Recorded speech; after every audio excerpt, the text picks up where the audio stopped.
Shalom, shalom, Shabbat shalom for those hosts. Shalom. 3 hours ahead on the West Coast. Shabbat, yeah, here. We're working on it. We're still going to get busy with the word of the Most High. All praise and glory to the Most High. He's worthy to be praised for everything. Just taking care of a few things here, setting up.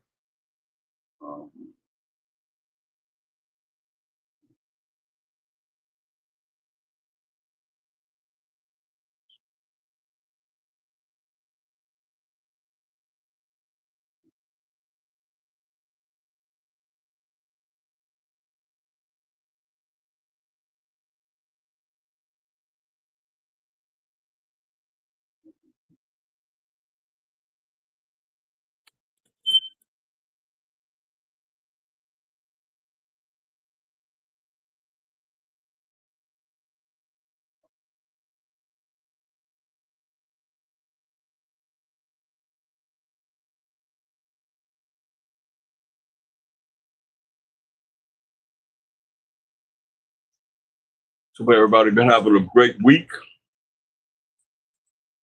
Most High Spirit been rolling with you, hopefully, and turn your phone on vibrate so that we don't get all this feedback. If you can. And we're going to continue on envy and what, envy creates. A lot of times, we look at the one word, but when you envy someone or you envy something, it can create certain spirits within people. And we're going to look at different examples tonight. Maybe we'll get to it. Maybe we won't. I don't know. The time constraint. So we're going to always start with Colossians 3:17. This is Colossians chapter 3 and verse 17. And whatsoever ye do in word or deed, do all in the name of Hamashiach Yahushua, giving thanks to Yahweh Bashem Hamashiach Yahushua. Right. So all that we say and do is going to be in the name of the Lord and Savior Hamashiach Yahushua, our big brother. We give thanks to the Most High power of Abraham, Isaac, and Jacob. Jacob being the forefather of the 12 tribes of Israel, who is Judah, Benjamin, Levi, Simeon, Zebulun, Ephraim, Manasseh, Gad, Reuben, Naphtali, Asher, and Issachar. The Most High says he's the power of Israel, and that's who Israel is, those 12 tribes. So without a shadow of a doubt, if you are part of one of those 12 tribes of Israel, that's who the Most High says he's the power of. And we give thanks to him for everything. He's worthy to be praised for everything. Real. And so we're going to continue on envy because this is it's a deadly plague, really, as it is written in the marquee, the title. It's really bad that we as a people would have envy against anyone pertaining to, our lifetime and us living in these mortal bodies and having a problem with anyone to the point where you envy them. That's a deadly plague. And it's something that if you operate in that capacity, that you're not going to make it to the kingdom, point blank, period. We don't went over many scriptures. We started at, number one, envy, go back to number one. Or you can go on my YouTube page. I know I've been through this, throughout the years. It's just that more is going to be added as we go on in the spirit from the Most High, all praise to the Most High, to add on to what has already been given. And I know I have over 10 videos on it already. I know I've done it years and years ago. So here we are again, and we're still facing the same issues. You know what I mean? Who's listening in the spirit? The Most High word don't go out void. So it's those that predominantly not here that will hear and forbear and change. That's what it's all about, y'all, changing. If you have envy in your spirit, then you got to get rid of it. That's what Amachar Shai, when he said being born again, that's what he means. To change from the way you have been in error and not operating right to the right way. And that's all it takes is just changing. You know, it's all about change. And people don't want to change, or people don't want to be put on the spotlight, you know, to change. They want to remain the same, so you can remain the same and be thrown in the lake of fire. That's simple as that. You're going to be crispy. You're going to be burnt crispy. That's simple. You got two choices that you are given, and you got to choose one out of those two choices, life or death. As simple as that. No more, no, there ain't no in between. I might, you know, maybe I might, you know, do it this day. Maybe I might do it that day, and I'm going to do it this day. Oh, no, then I go back to not doing it. No. Once you change, you remain the same. I like that. When you change, you remain the same. Sound pretty good to me, right? You don't keep switching up, because that's what you watch. That's wavering. He wants you to remain the same. That's like him calling you. Put it like this: the Most High do the calling, right?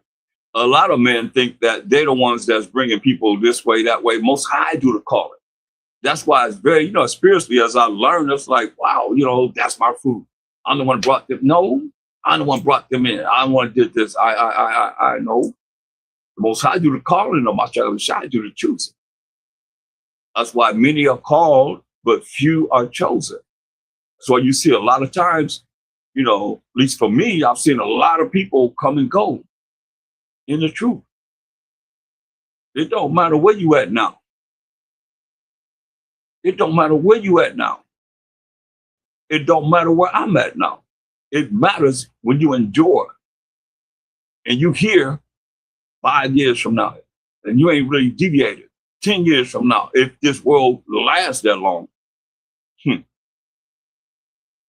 that's what matters. He that endured to the end, the same shall be saved. Because many people have come and gone. I mean, you would not even believe how powerful these people were. And they're not here now. I have something to look at, and all those that's been in for a long time, we have something to really, really gauge on, building and building and building. And, a lot of it comes from envy. What you envying someone for? If somebody coming up, they powerful, man, you should be glad. You should be happy for that. I'm happy for the brothers that's out there doing what they're doing, man. I have no ill feelings against my brothers. Why would you? You gonna envy them because they can do something better than you? All praise to the Most High, man. I'll show them because remember one time we were not able to read. Do y'all remember that? Oh, y'all forgot about that. Now brothers came on a high level of reading and understanding and precepting this Bible this way, that way, every way that you can think of. I just pray that they endure, because I've seen it. That don't mean anything. If you ain't here now, do it. You know what I mean? If they not here now, what difference do it make?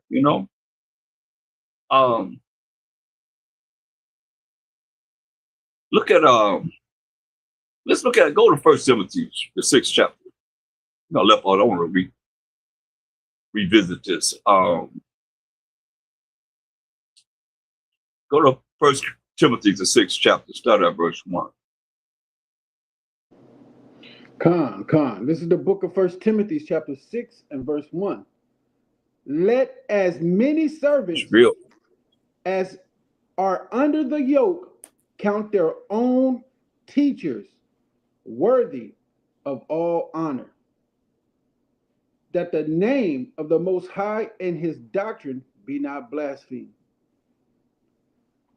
It says, let as many servants as are under the yoke count their own teachers. We don't say master, we don't say that word. We don't say M-A-S-T-E-R-S, and I'm spelling it because we're not supposed to be saying the names that go back to L-O-R-D, which is an idol, a Canaanite, 4-letter idol that goes back to B-A-A-L. And they have it in here, and most of us don't realize it. We'll come up with a way to justify it through the Greek or the Aramaic, Hebrew, any kind of way you can think of to justify it when I just told you about it's about changing.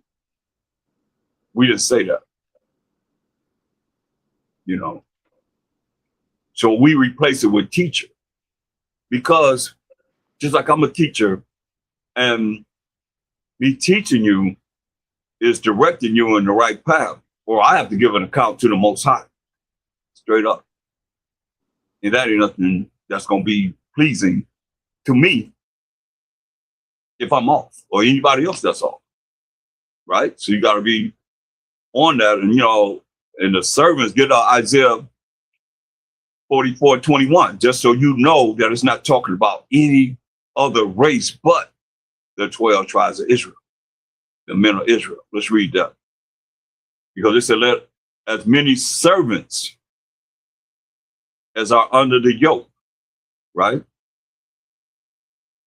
Read that. This is the book of Isaiah, chapter 44 and verse 1. 1, right?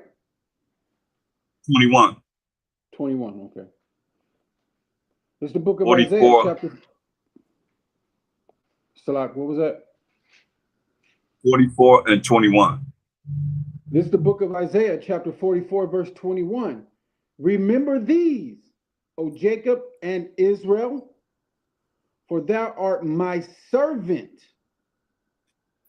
I have formed thee. Thou art there it my is. servant. And Israel, my servant. That's all we need. Because we need, you know, you understand. When you understand, you get precept upon precept, precept upon precept, line upon line upon line, here a little and there a little, you know. And anyone that says you have to read the whole thing in context, then you have to tell him Mashiach was shy. He have to do it. He didn't do it when he rebuked the devil. Straight up. He skipped all the first parts of the verse and came to the last verse, last part of the verse, you know. That's what he did. So anybody that say you reading out of context in that aspect, you're going to have to deal with the Mashiach Yahushua on that, because that's what he sure did. Do I need to show you? Maybe we need to show him up. Like, you can't do it enough, because this is what Mashiach Yahushua used to rebuke the devil that most people are even talking about, how you rebuke the devil. Y'all just rolling around with him, you know, thinking that fasting and prayer is enough. No. Remember, he was fasting and prayer for 40 days and 40 nights when he turned 30 years old, going into his ministry. That's the year that you go into ministry, 30 to 50 years old. And 51 years old, then you're elder, not 50, but 51 years old. From 30 years old to 50 years old is the ministry. You can read that in Numbers, the 4th chapter in the law. So when you see, go to, let's deal with that. Matthew 4, and the devil envied the Mashiach Yahushua, so we still in the spirit. He always envied the Mashiach Yahushua. If you be the son of the Most High. Look, yeah, let's read that. Matthew 4 and 3 and 4. Okay, I'm right here already. This is the book of Matthew, chapter 4 and verse 3. Mm-hmm. And when the tempter came to him, he said, if thou be the son of the Most High, command these stones be made bread. Yeah, he envied them. If you be the son of the Most High, command these stones to be made bread.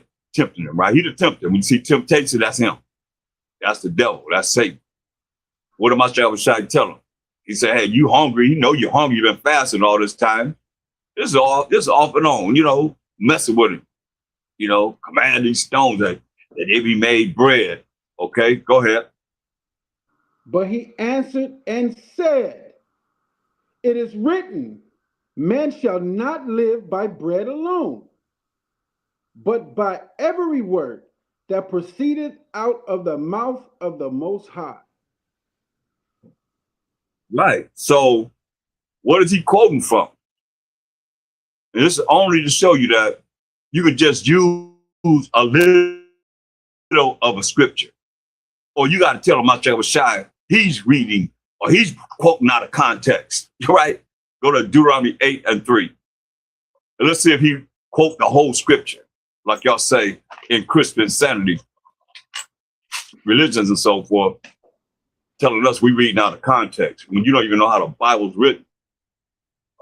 Tell him he's wrong. That's all I'm gonna want to know. Type in the text. Masha Shai is off and doing what he did. Like y'all be saying you reading out of context. Let's see what he did. Read that. The book of Deuteronomy, chapter 8 and verse 3.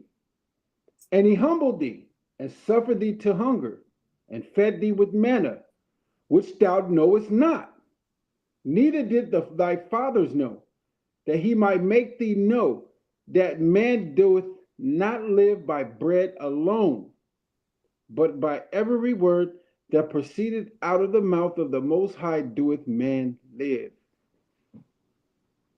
See? Where did he quote from? Deuteronomy 83. Did he quote? And he humbled thee, and suffered thee to hunger, and fed thee with manna, which thou knewest not, neither did thy fathers know, that he might make thee know that. Did he say all that? No. He quoted, man does not live by bread only, but by every word that proceeded out of the mouth of the Most High does man live. That's what he was quoting from. That little bit of that scripture right there. That's why you can use the little of the scripture that you need to answer anything, any question. Or you got to tell them he's off. Who's going to do that? Who's going to go? You got to go through what my child would say. Well, you going to go through the most, to what my child would say, tell you, man, you off. You should have quoted the whole scripture. Like y'all be talking about, you're reading out of context. You must know. Get Isaiah 28, 9 and 10. This is how the Bible's written. So you'll know. If you don't know, you're going to know. Because the scripture's going to answer itself. You're going to talk to you. Let it talk to you. Listen closely. This is the book of Isaiah, chapter 28 and verse 9. Whom shall he teach knowledge? And whom shall he make to understand doctrine? Them that are weaned from the milk and drawn from the breast. For precept That's right. must be upon. In other words, you can't be no novice, no beginner in this. To really understand, this knowledge the knowledge is gathering the right information, right? Or the wrong information. Either or, the right or the wrong information. You see? On the right side or the left side information, we got to deal with, like right now, we dealing with who? The devil. Tempted on Mashiach Yahushua. So we looking at what he's doing, and we looking at what Mashiach Yahushua is doing. He's on the left side. Mashiach Yahushua is on the right side.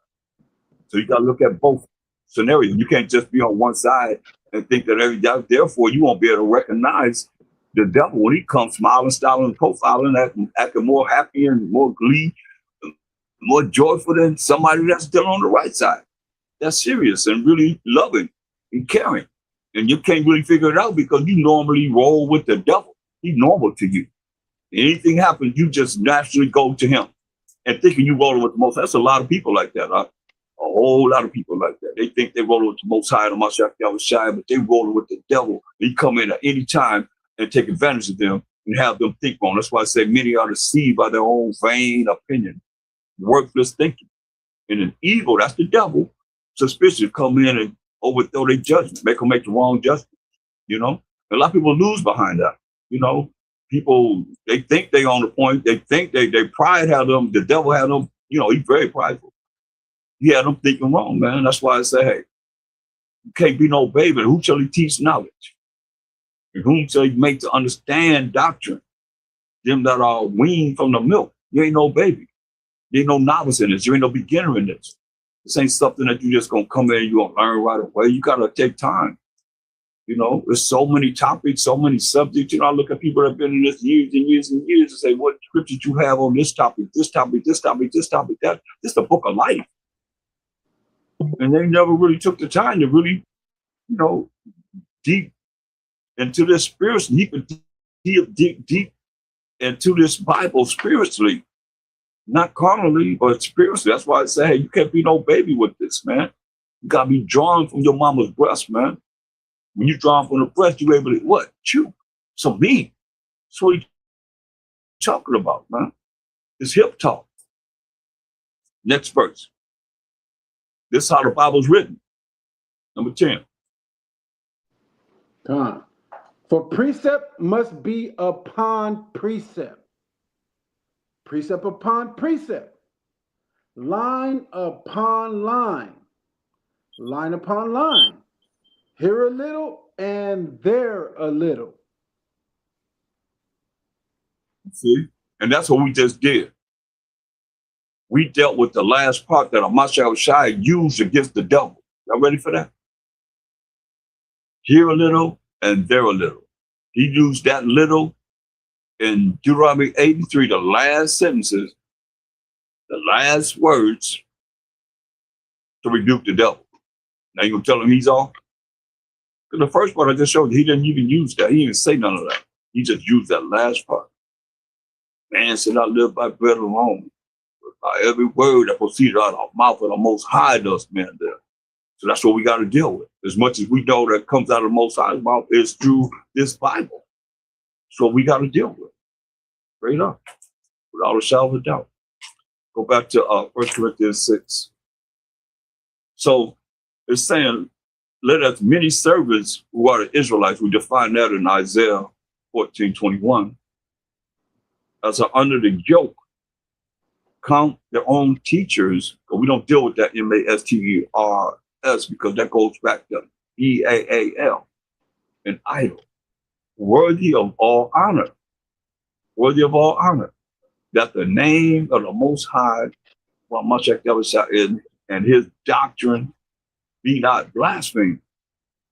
See, you can blaspheme in looking at, and that has happened because people really go against the teachers because of the fact of they have to tell you and direct you and instruct you in a right way, or your blood is on us as teachers. That's why it's not sometimes it's like, well, it's been that way, and after so long, you kind of get used to people really pointing the finger at the teacher when I ain't writing no scripture. I ain't writing none of these scriptures. You're not going to go to Elder Priest Don Juan, chapter 6, verse 3, or any other chapter and verse. I ain't writing nothing. You know what I mean? But I'll be blamed.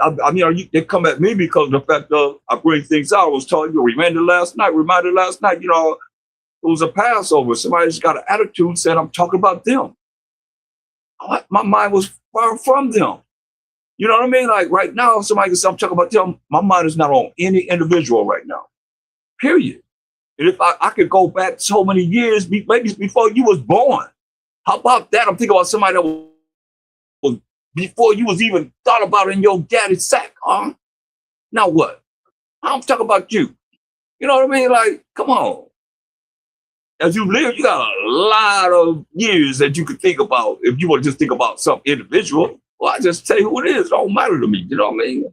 Most I no respect to person. You got respect to all of us as a nation. Come on.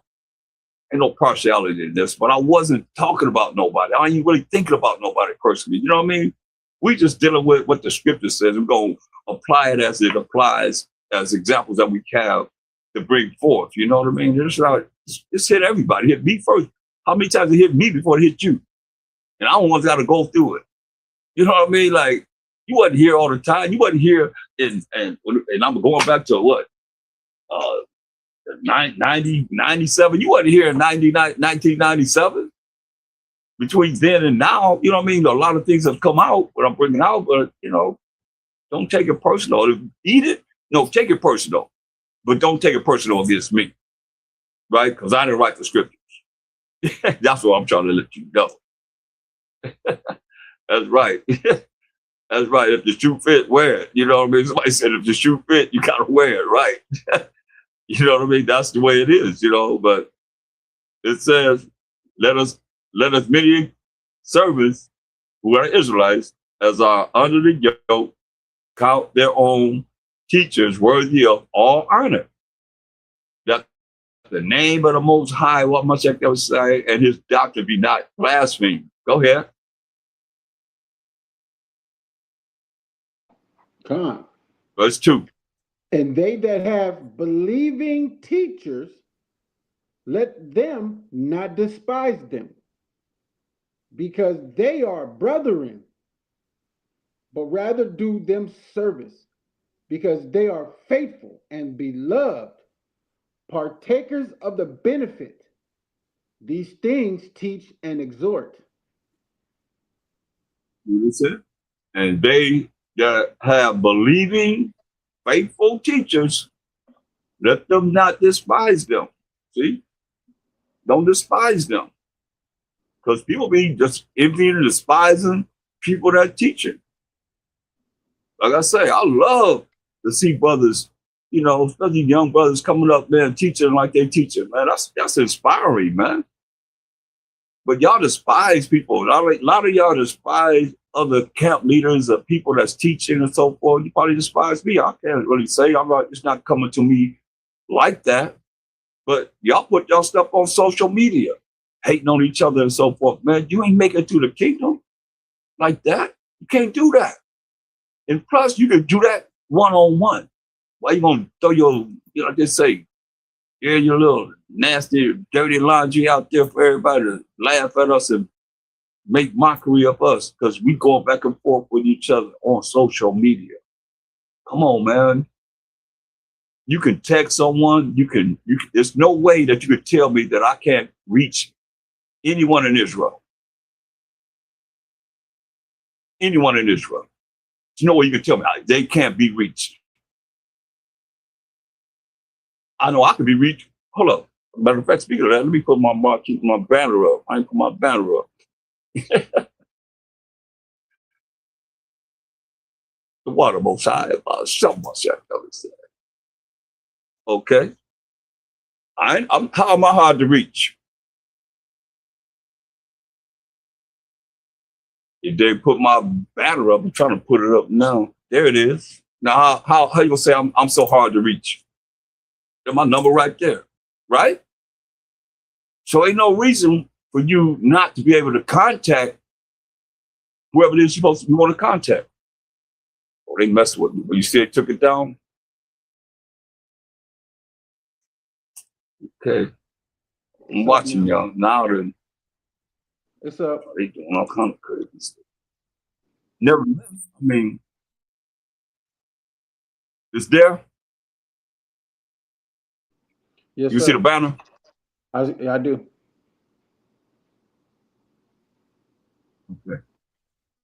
Okay. So there's no reason for us not to deal with anything one-on-one. Straight up. And that's how it should be done, man. You know, Matthew 18 and 15 tell you how we're supposed to operate. 1 year old, you're younger than that, you deal it one-on-one.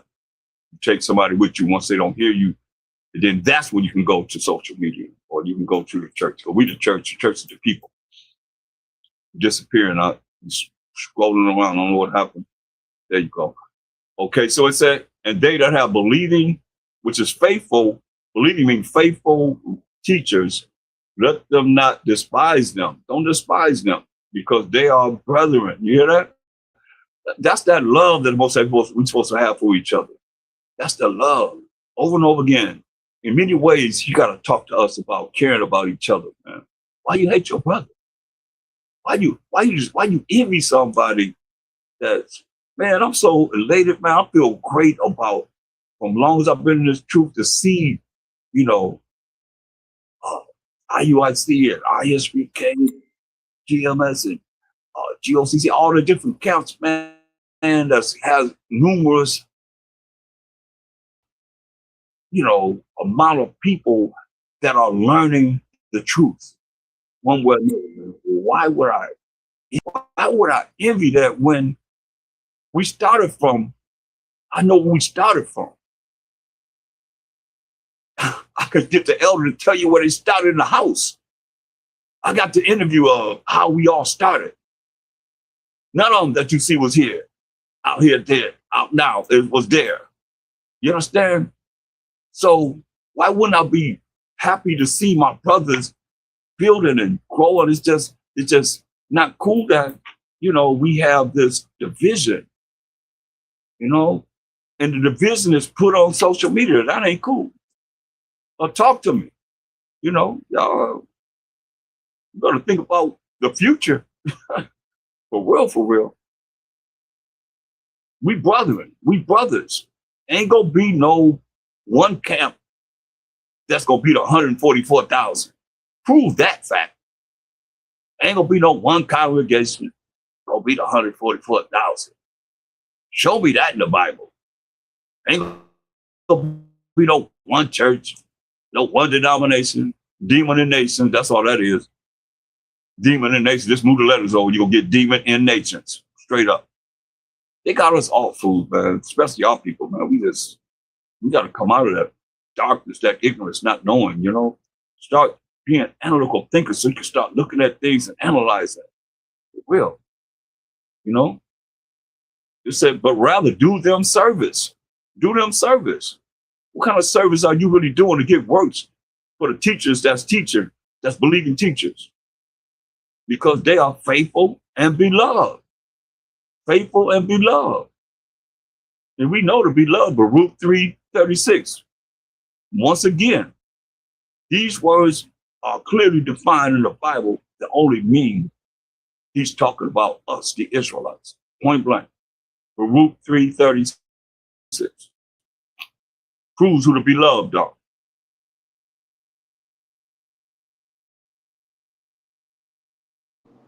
The book of Baruch, chapter 3 and verse 36.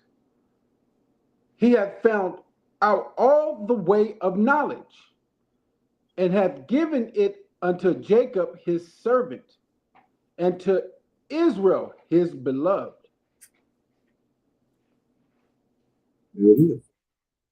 Jacob is his servant, and Israel is his beloved. The Israelites are his beloved. You see? So there it is again. So now when you see these words defined, you can't gainsay on that. Most High love us. We got to love each other. All the commandments, and you have these Christian Christianity people looking at the New Testament, looking at how much I said. All the commandments are based upon how you love the Most High with all your heart, mind, and soul, and strength, and how you love thy neighbor as thyself. And it's very important to see the second commandment is just important as the first, because all the law is based upon how we love the Most High and how we love each other.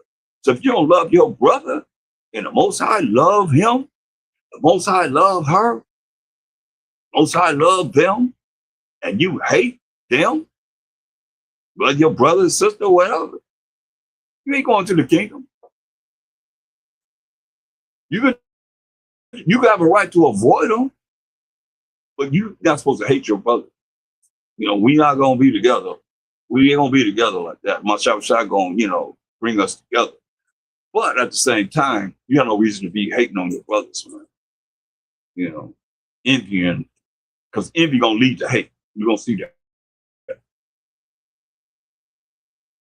It says,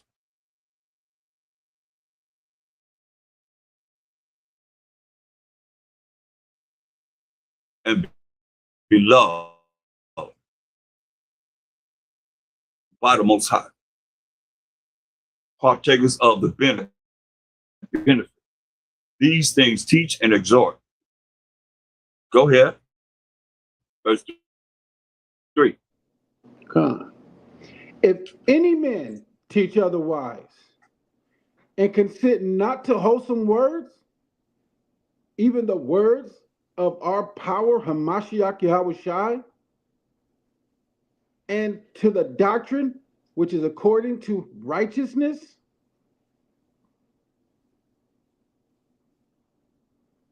he is right, man. proud.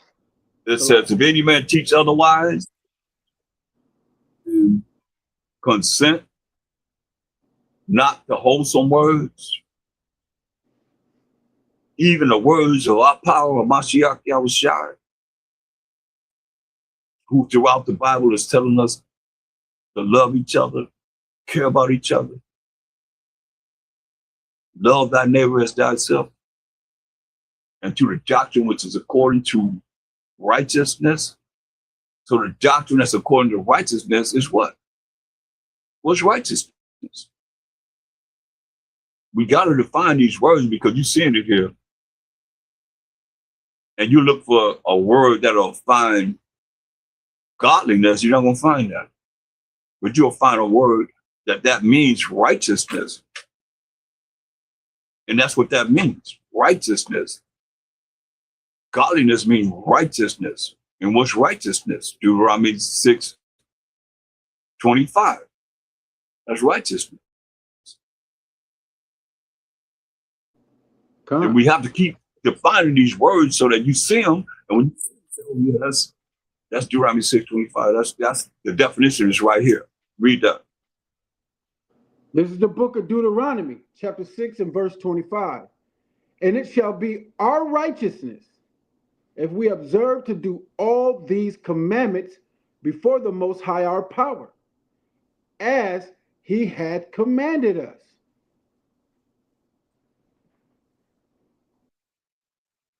Right. This is our righteousness, that we keep the commandments of the Most High as he has commanded us, right? So look at Leviticus 19:1 and 2. Let's look at this commandment because this is very important.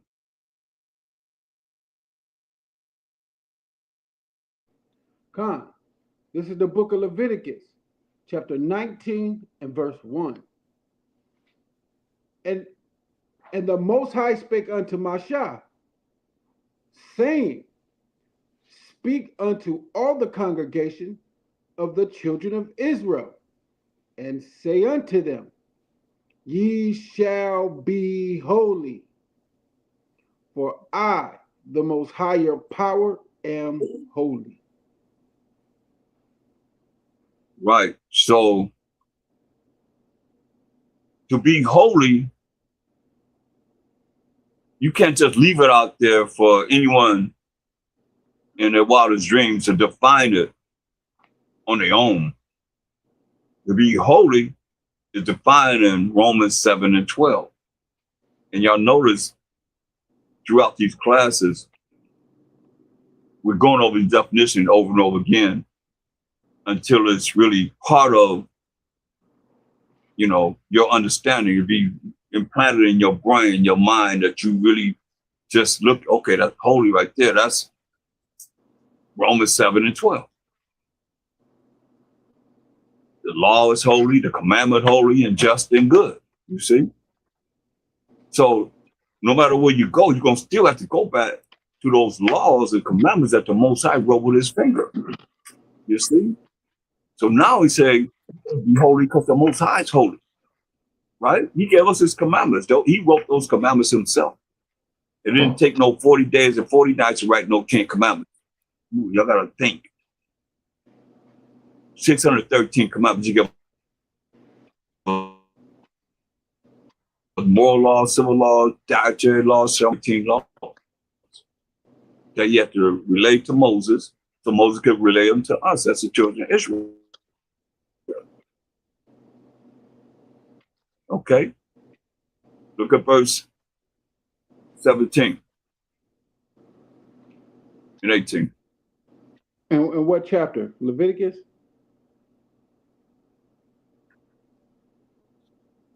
19, 17, and 18. I'm sorry, you cut out, Zaquan.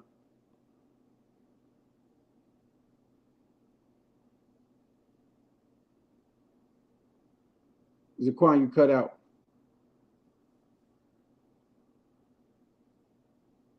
Where you want me to go, you cut out. Leviticus 19. Just stay wherever you at. If I don't tell you to go where, just stay right there. We're usually going to go in that chapter. Okay. Leviticus 19, 17, 18.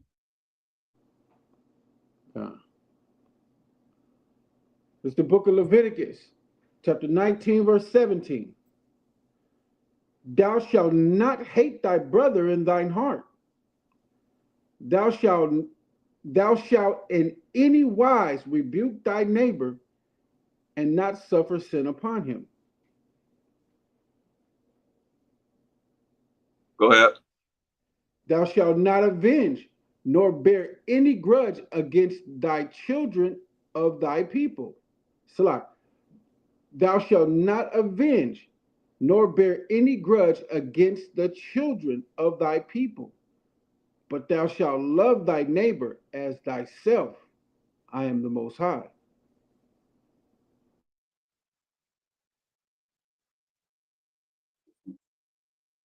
Right. So these are commandments that the Most High telling us here. In Leviticus, way back in Leviticus 19, 17, and 18, right? He said we should not hate our brother in our mind. The heart is a mind. You're supposed to be thinking about hating your brother. Thou shalt any wise rebuke thy neighbor and not suffer sin upon him. You see? You sin is the breaking of the Most High's commandments. Thou shalt not avenge. Like people looking at the Most High. You think you can avenge worse than the Most High? Better understand the Most High. Believe you, me, the Most High will take care of business. All them want to come back this way, that way at you, and this, that, just put it in the Most High's hand. Let him handle it. Thou shalt not avenge, nor bear any grudge against the children of thy people. Because that's what envy goes into. Avenging and grudging, all this stuff comes from envying someone. You know, you don't like what they're doing. You don't appreciate what they're doing. They don't accomplish something that you are envious of. You don't like it. That's why he said, against the children of your people. That's the children of Israel. But thou shalt love thy neighbor as thyself. I did a self-examination with love thy neighbor as thyself. And I start with self. You got to start with yourself. And you start with yourself, but then you go into, tearing yourself apart. That's how you humble yourself.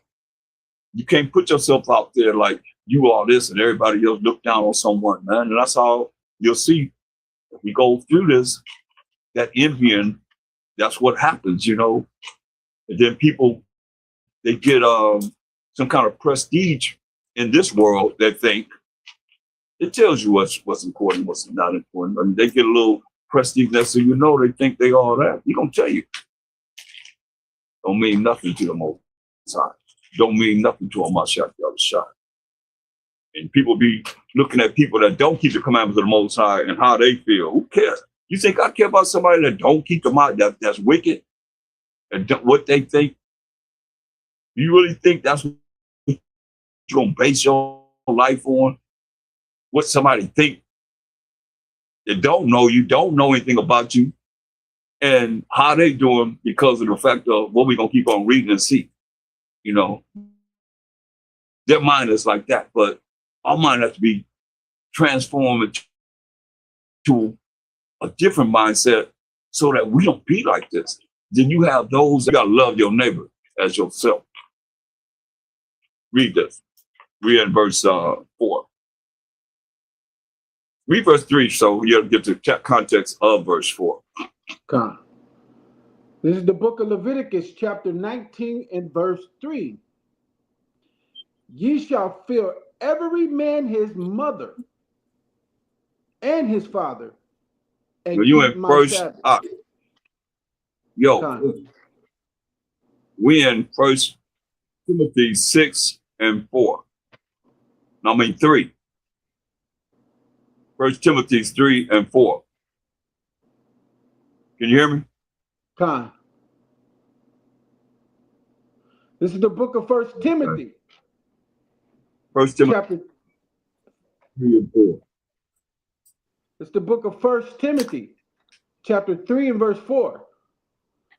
One that ruleth well his own house, having his children in subjection. First Timothy, all right.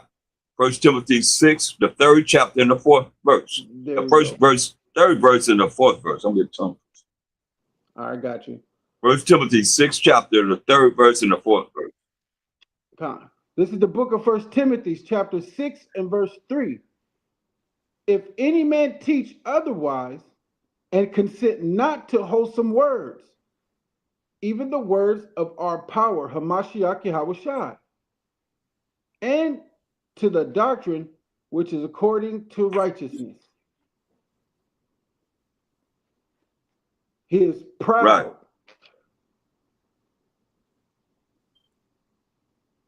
knowing nothing, but dotting about questions and strifes of words, whereof cometh envy, strife, railings, evil surmisings,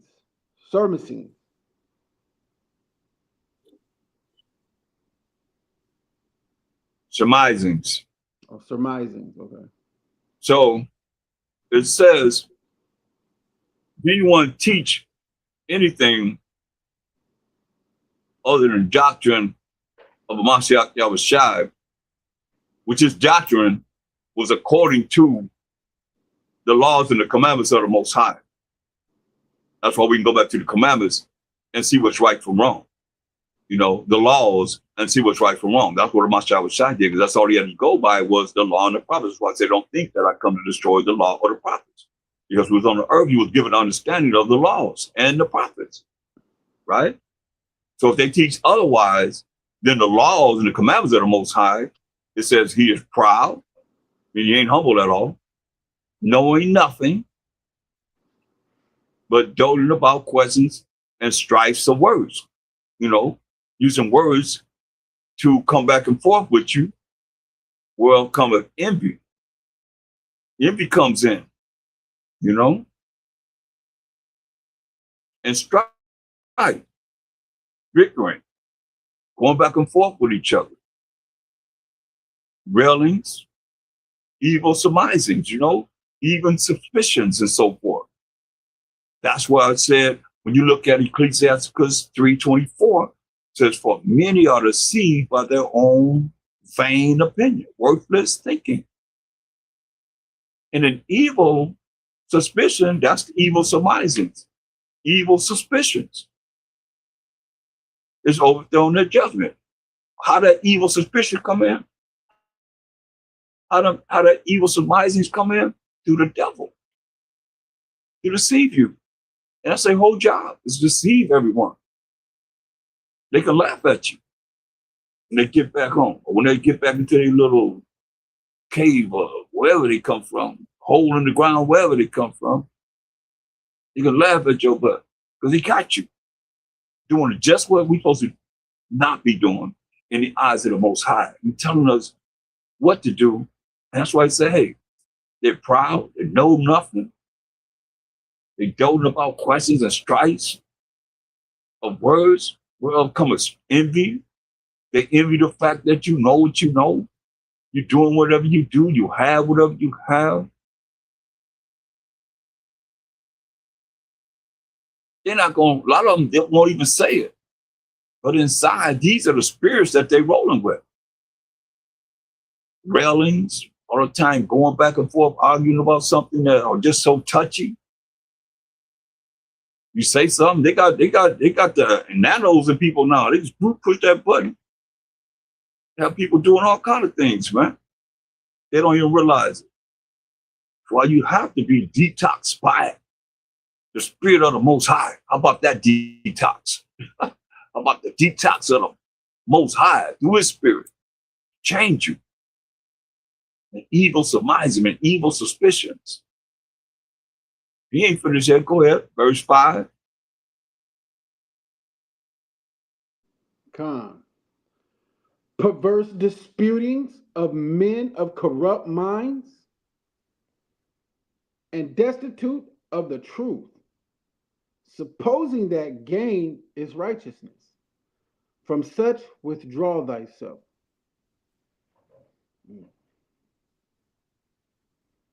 Yeah. Perverse disputings, of men of corrupt minds, or women of corrupt minds. But he's mainly deal with the men because the men got to get in order to get the women in order. We out of order. So that's why the women are all out of order. And as it goes from the head, it goes down, it gets worse and worse and worse. From the leaders on down, it gets worse and worse and worse. Perverse disputings of men of corrupt minds, man. Corrupt minds mean what? It's righteous to be able to just hate your brother. You don't have no reason to hate your brother. You didn't even know each other. We just have a natural hatred for each other. Some kind of way, they look at me, I'm gonna find something wrong with this dude. They ain't gonna deal with the scriptures. They gonna deal with something. I don't look right. I said something right. My voice don't sound right. Something is wrong with me. You gotta find something wrong. What about what's right? Like I'm saying, I'm looking at what's right. We're coming together. More so than it was. Where was you at in the 90s? When you first started trying to put this out? Tell me some disputing and some kind of all the madness that they was going through just to be able to teach this truth on the street. Now you're looking at what's happening. We paid that way for that, man. You have to be elated, man, for this, man. Unless you got the wrong spirit. You got the wrong spirit, man. For real, for real. Perverse disputings of men of corrupt minds, man. They got corrupt minds, but y'all don't realize it because y'all minds corrupt. Corrupt, like to say birds and feathers flock together. Their minds corrupted, your mind's corrupted, so y'all hang together, man. And destitute of the truth. Destitute of the truth. We got to define the truth. Psalm 119, 142. Let's stick it together, class. That righteousness is an everlasting righteousness, and thy law is the truth. There it is. You see, they destitute of the truth. We just read the truth. One truth, one law, in Leviticus 19, 1 and 2, and 17 and 18. Gotta love your brother. Love that neighbor as thyself, man. You want to make it to the kingdom? Show me where you can hate your brother. That's an Israelite. It's in this work. Do what you got to do. That's his ability. And you have a right to hate him. You got a right to avoid him, but not hate your brother. Look. Get 1 John 3 and 15 says the spirit is going that way. Because like I say, and the envy goes into hate. You envy someone, I don't understand that. I'm not there. I never envy nobody. And you shouldn't envy no one. Look at this. You got a right to hate your brother. Okay, let's read something. Yeah. 1 John 3:15. Let's see if you can hate your brother. This is the book of 1 John, chapter 3 and verse 15. Whosoever hated his brother is a murderer.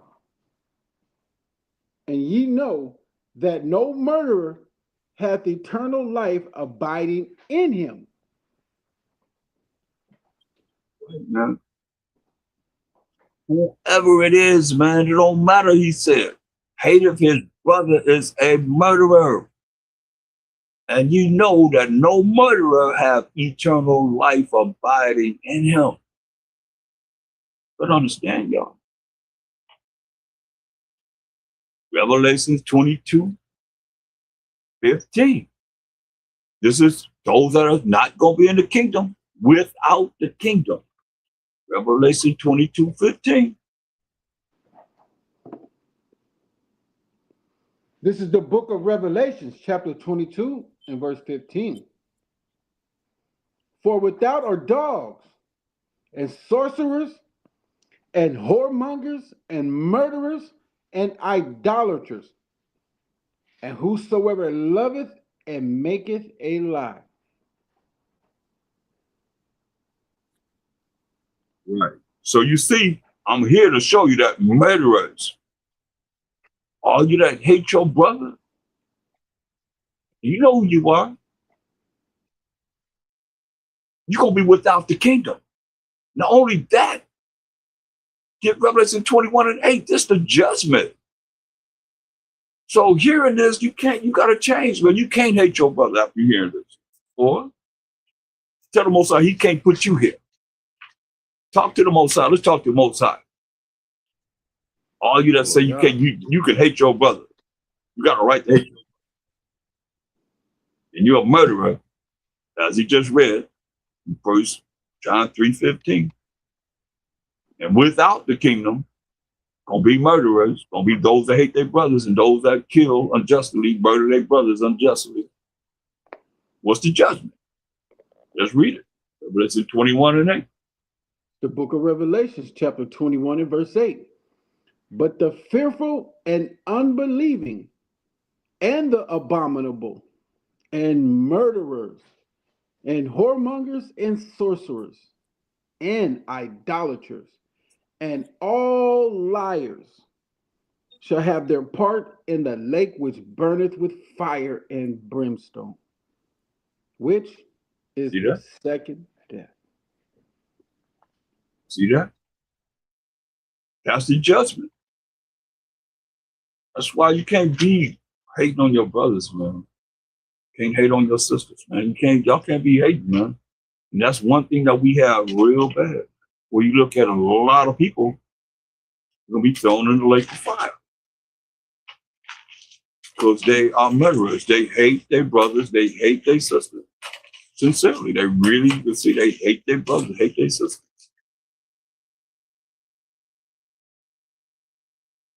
It's really important, y'all.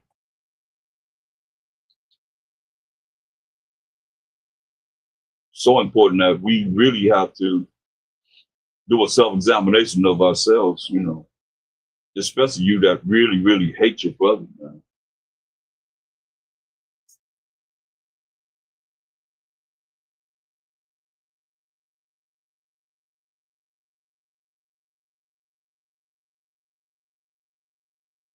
Get Romans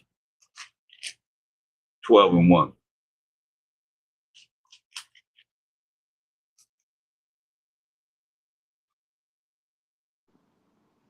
Khan. This is the book of Romans, chapter 12 and verse 1. I beseech you, therefore, brethren, by the mercies of the Most High, that you present your bodies a living sacrifice, holy, acceptable unto the Most High, which is your reasonable service. Right. So he's saying, I beseech you, therefore, brethren, we the Israelite brothers, by the mercies, and you're not getting something that you deserve to get many times, man, of the Most High, that we present our bodies a living sacrifice. I mean, giving up something that we normally would do. Like we're not, you know, everybody else is getting off work and they're saying, thank God is this day. You know, that's what they say. You know, we don't call the days by the Greek god names, idol names, you know, we say first day through seventh day, you know, but they say the Greek god name. And people have come with excuses. They'll have you saying whatever, man. You'll be doing whatever, following their trend. That's why I call you a bunch of robots and robotees, man. But you got to give it up, man. Say, what's your reasonable service, man? Acceptable to the Most High. What do you say? Holy. And holy is Romans 7:12. Over again, you see holy, it means the law is holy, the commandment holy, and just and good. So he's telling us how this world is. You know, a lot of people, they really with this world, man. Why verse 2 says what? And be not conformed to this world, but be ye transformed by the renewing of your mind, that ye may prove what is that good right.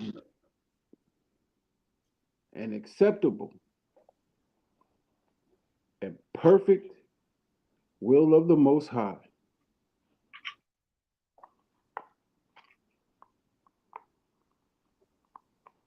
Right, man.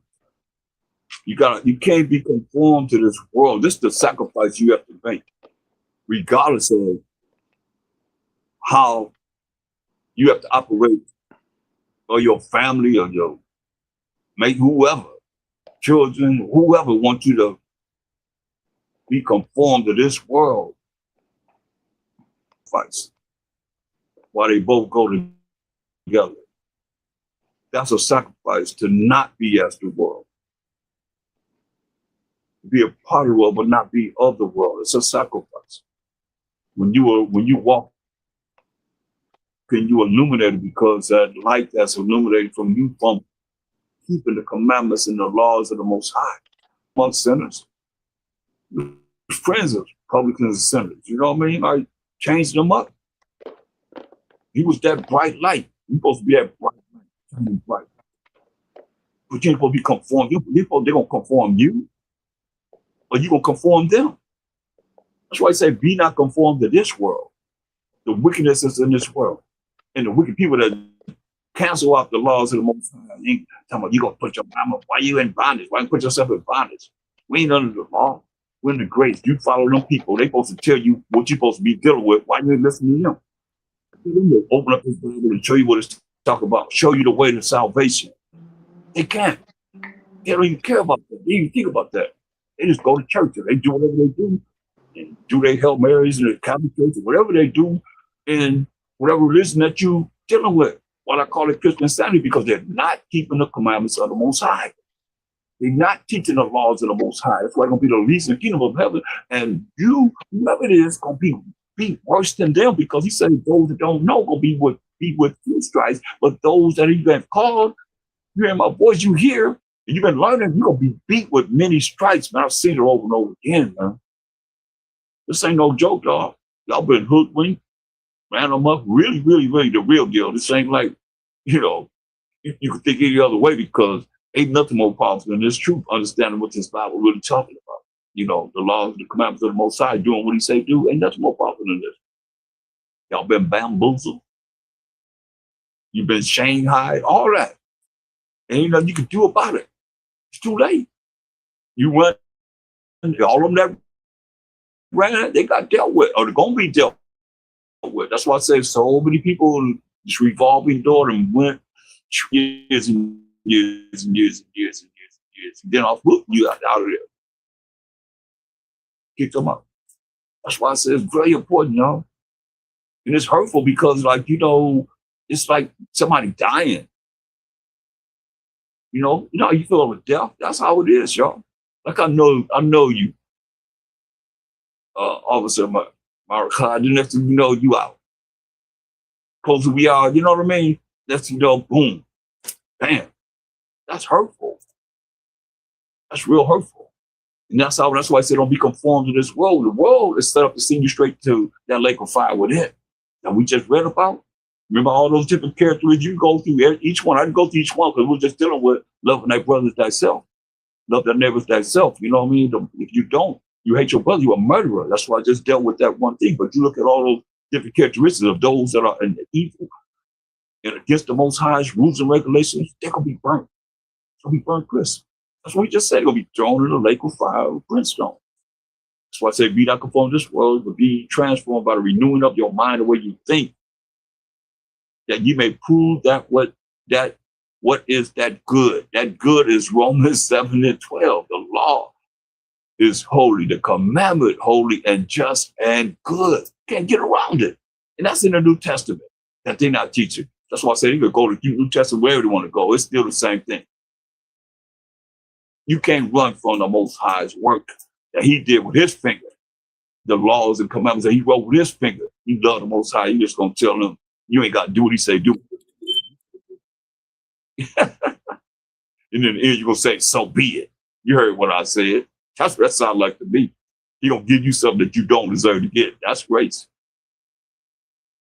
That's why I say, that you may prove what is that good, the commandments that you're doing, and acceptable and perfect will of the Most High. Go back to First Timothy, 6:5. Because people think this. A lot of people think this. They think just what the scriptures say. And a lot of people believe whatever it is that they say behind what it is that scripture says. Let's read it. Khan, this is the book of First Timothy, chapter 6 and verse 5. Perverse disputings of men of corrupt minds and destitute of the truth, supposing that gain is righteousness. From such withdraw thyself. But see? So he didn't say hate them. He said what? Withdraw yourself from them. And this is what you're looking at. Perverse disputed of men of corrupt minds. You know, they have corrupt minds. Their minds are not looking at what's righteous. That's why it says, and destitute of the truth. Destitute of the keeping of the commandments of the Most High, keeping of the laws of the Most High, supposing that gain is righteousness, right? They think because they have something, or they work like crazy to have whatever they have, they think that that's righteousness. And then people outside, I hope you that's in the truth don't think like that, because that's off. That's off. You think because somebody has gained a lot and they not dealing with the truth. You know they're not dealing with the truth. But maybe they got a lot of possessions. You know, money in the bank, they got a lot of, that's what he's talking about. They think gain is righteousness. He said, from such withdraw yourself.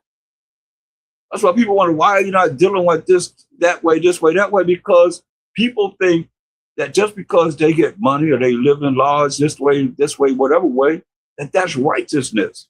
The Most High said what? From such withdraw yourself. That's real. What y'all think about that? I mean, he's saying get away from them people that's like that. Will you be influenced? Can you be influenced? Yeah. You see?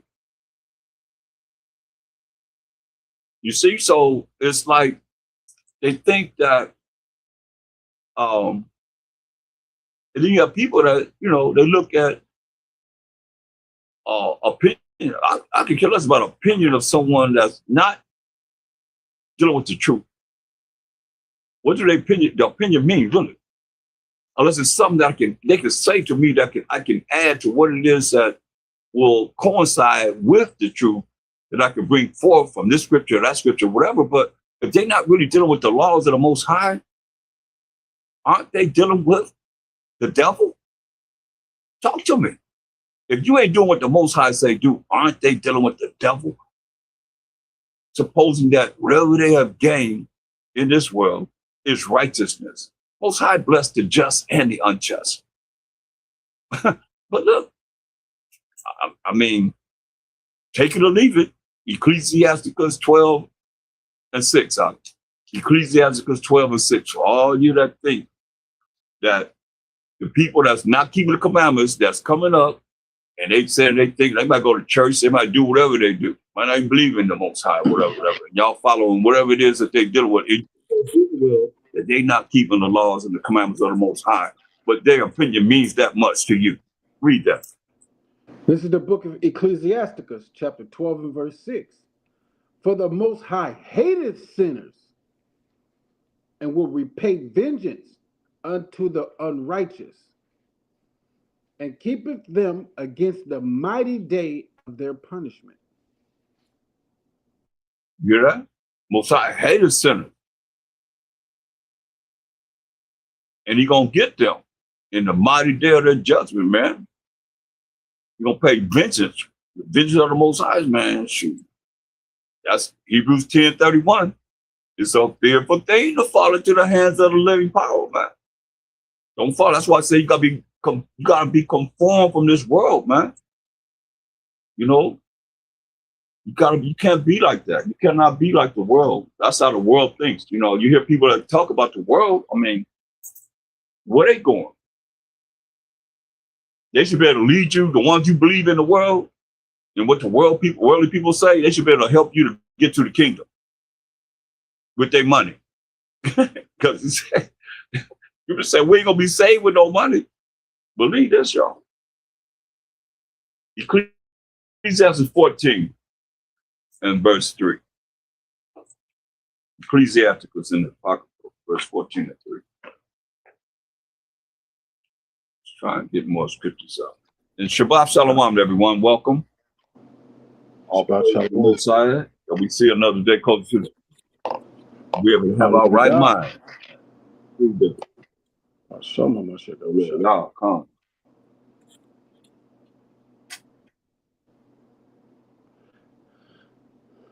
You ready? Tell me that. Show us. I tell you that. Read this out. This is the book of Ecclesiasticus 14, chapter verse 3.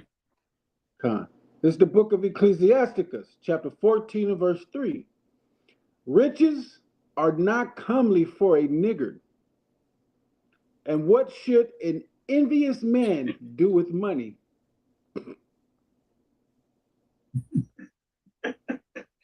What's that said? Y'all ready for that? Riches are not comely. It ain't, for a nigger. A nigger.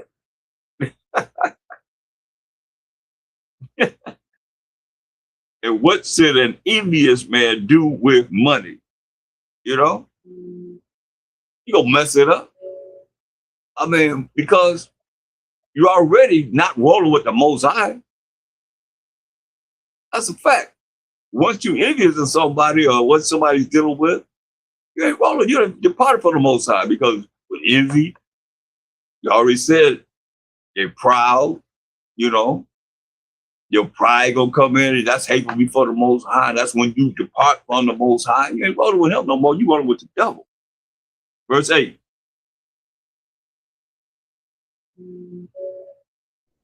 Ecclesiasticus chapter 14, verse 8. The envious man hath a wicked eye. He turneth away his face and despiseth man. Yeah. Envious man has a wicked eye, man. And ain't no wicked person going into the kingdom, man. What that's at? What verse is that? What chapter and verse is that? You see what it say? The envious man has a wicked eye. He turned away his face and despises men. That man, you find these people that hate everybody, they hate on each other, they despise. I mean, they envy someone and it turns to hate. They have an evil eye toward their brother. You see?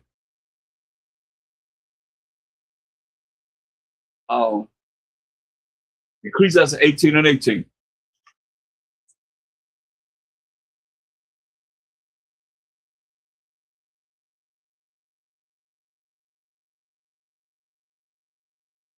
The book of Ecclesiasticus, chapter 18 and verse 18.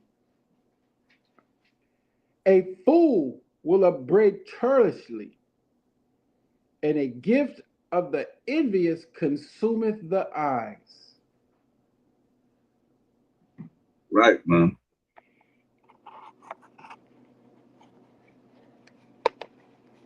A fool will upbraid churlishly, and a gift of the envious consumeth the eyes, man.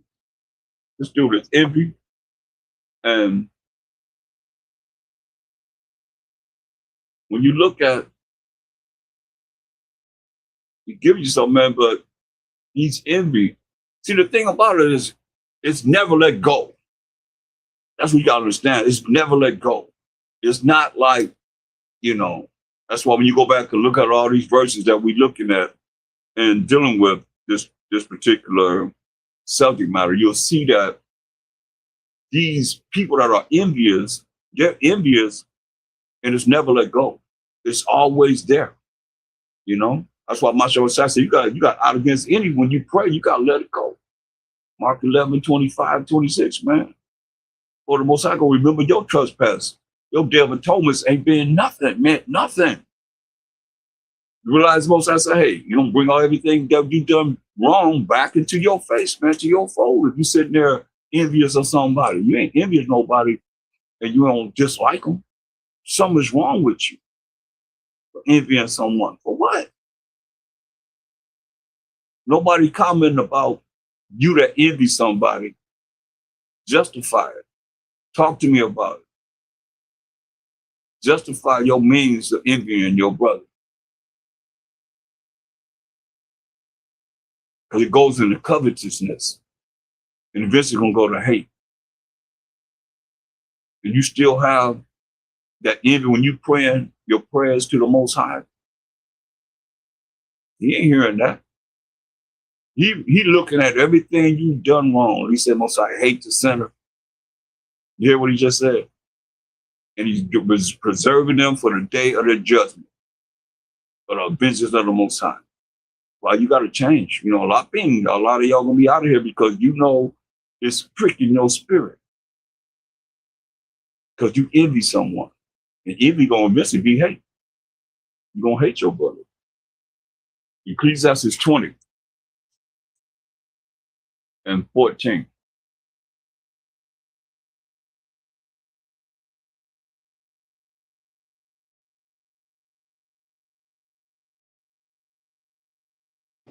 This is the book of Ecclesiasticus, chapter 20 and verse 14. The gift of a fool shall do thee no good when thou hast it, neither yet of the envious for his necessity, for he looketh to receive many things for one. The gift of a fool shall do thee no good when thou hast it. You got it from a fool. Ain't gonna do you no good because that fool gonna start acting. You gonna have a way to be able to deal with you foolishly. Neither yet or the envious for his necessity. You give an envious man, he needs something. That's why people just be giving to anyone. You gotta know who you give something to, because he said you give it to this envious man. A lot of people, they hate you for being able to help them because they can't help themselves. Y'all understand that? That's a fool. You try to help them and they hate you because they can't help themselves for being able to help them. And it's real.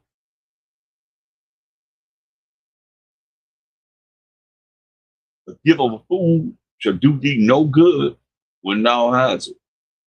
Neither yet of the envious for his necessity. You give an envious man something because you see he needs something. And you give it to him, for he looketh to receive many things for one. That ain't enough. I want more. You gave him one thing, but he want many, more. Give me some more. Give me some more. Like a dang on stray cat or stray animal, you feed them and they come back for more. But their mind is envious. They might not even say thank you.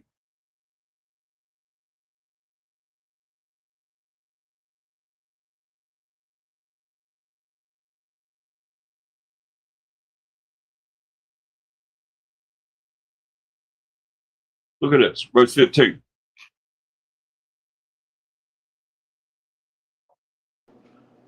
Ecclesiasticus, chapter 20 and verse 15. He giveth little and upbraideth much. He openeth his mouth, like a crier. Today he lendeth, and tomorrow will he ask it again. Such an one is to be hated of the Most High and man. See that? It says, he giveth little and upbraideth much. You don't give nothing, but you want a lot out of giving nothing. He opened his mouth like a crier. Oh, today he lendeth, he might lend you something. And tomorrow, will he ask it again? You know what I gave you yesterday, man? You give that to me. You know, I need that. You know, people like that. They lend you something. You got a pack with them. You're going to give it back this time. They come back before the time. Next day, you go, hey, man, I get that back, man. You know, tomorrow you're going to ask it back again. Such a one is to be hated. You hear that? Such a one is to be hated of the Most High and man. You see that? These are the responsibilities that we have, and looking at what the scriptures say to change. I will say you can't be like the world. You can't be like how you are. You got to change. Look at what it says. So, man, I can't be like that no more. That's why you have to know these scriptures, man, and live them, learn them, live and apply them in your life. Ecclesiastes 37 and 11. Ecclesiastes 37 and 11.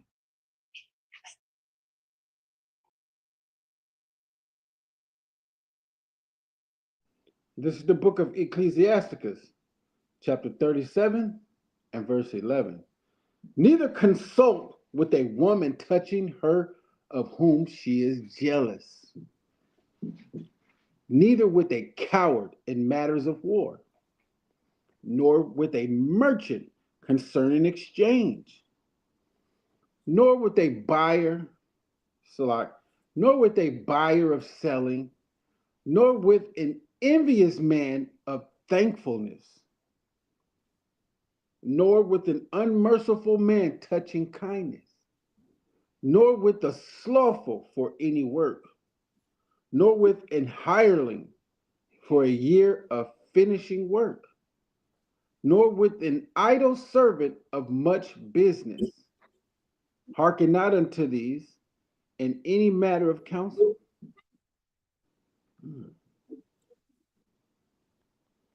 See, it say neither consult with a woman touching her of whom she is jealous. You see, meaning you can't really talk about a woman that's jealous of this other woman when you find out, wow, she's jealous of her, you gotta leave that alone. Neither was a coward in matters of war. You hear that? You out there with a coward, matters of war, what are you gonna do? Run? Or he ain't gonna fight. When it's time to fight, you ain't gonna fight because you're a coward. You're gonna run. Nor with the and selling. He says it's kind of like opposite of what it is, contrary to what it's saying, the merchants and the seller. Nor with an envious man of thankfulness. Because the envious man not gonna be thankful, like I said previously. You know, he's not gonna be so quick to say thank you. You help him, he's gonna be like, wow, you didn't even say thank you. And brothers are like that, you know. Don't nobody owe you nothing. If somebody is kind enough to do something for you, have the courtesy to say the water or thank you. But you don't know. So we be envious and they smile down and profile all day long, but they still have that envious heart, you know, envious mind. When you're looking for thank you and they don't give it to you, they don't say nothing. That's sad, but it's real. Go ahead. Let me see, let me continue. No, with the unmerciful man, a man that don't have any mercy on his brother, because he's talking about us as the Israelites. Because we the ones got to read this book to learn how to be, to learn the proper behavior. Everybody else know how to they know how to come together and be together. We don't know that. We don't know how to do that. We've been programmed through the Willie Lynch, the religious instruction to the Negroes, United States of America, Stockholm Syndrome, and all the curses that we can read from Deuteronomy 28:15 to 68 that befall us as a people, and all the things that's working against us from the Most. That's what we want. Everything is working against us. And that's real, y'all.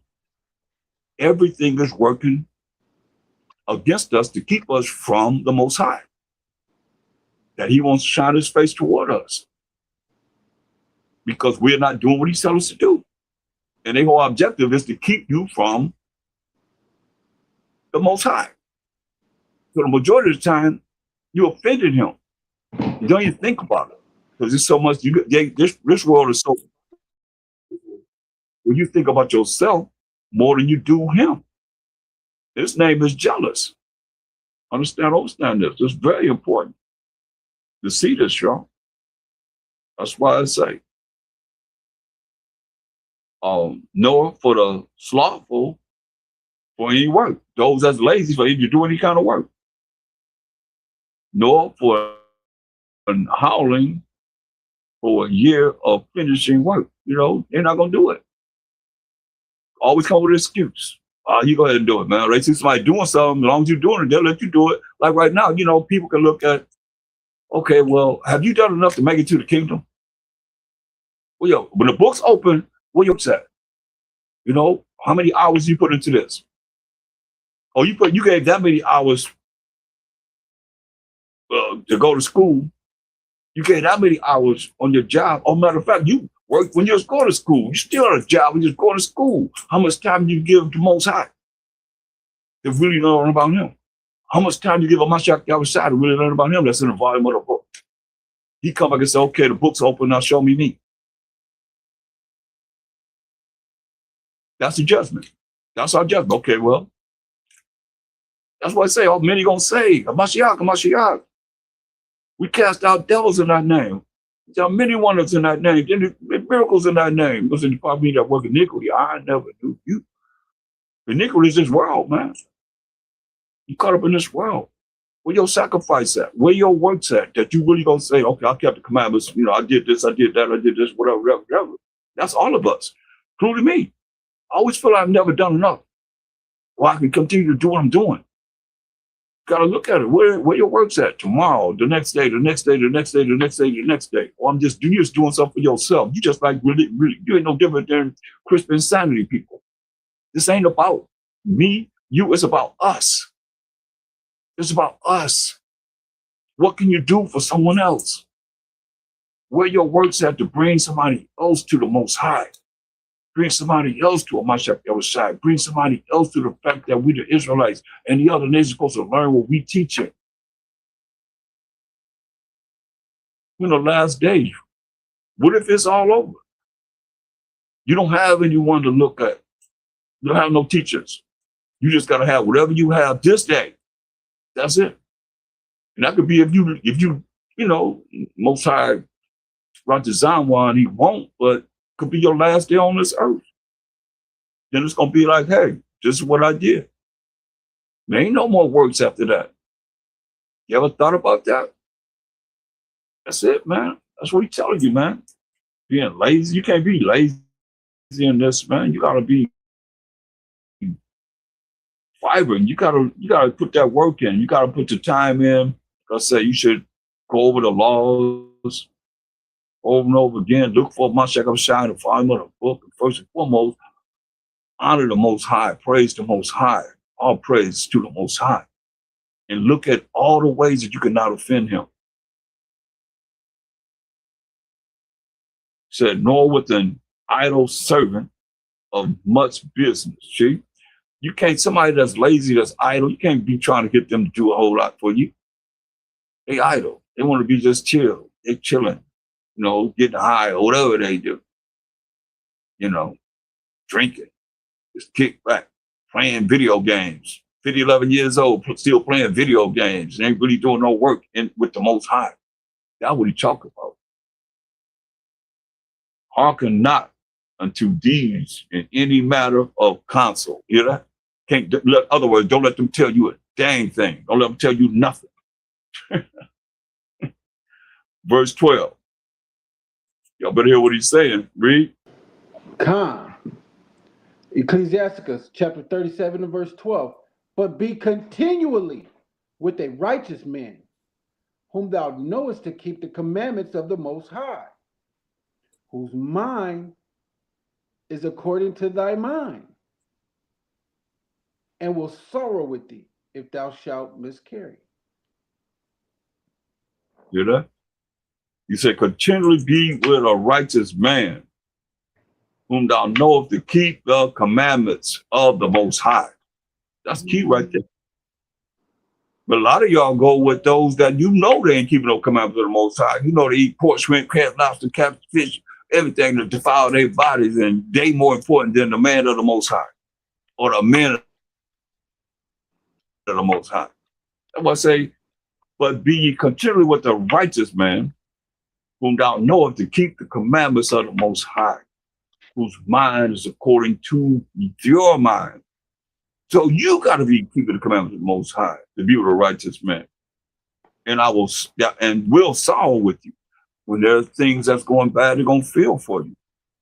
You know, if you have mishap or whatever, you know, that's why you got to know this. That's why it's very important to know this. Go to Ecclesiasticus chapter.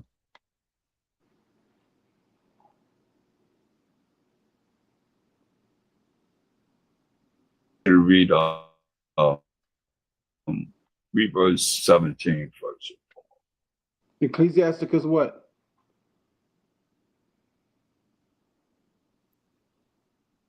7 and 17.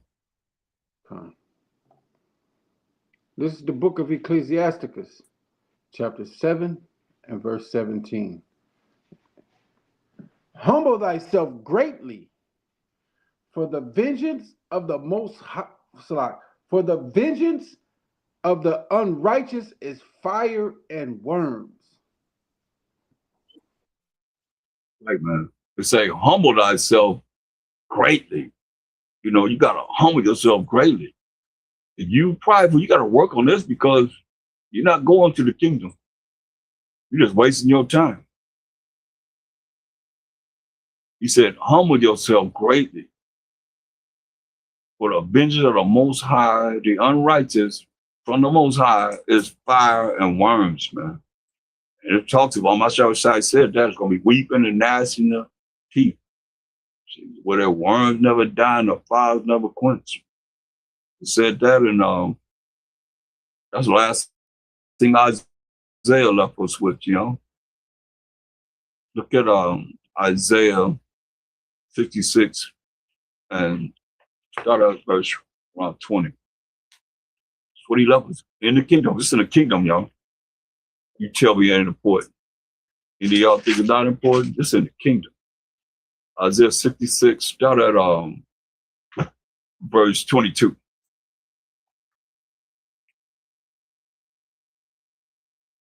You said Isaiah 56?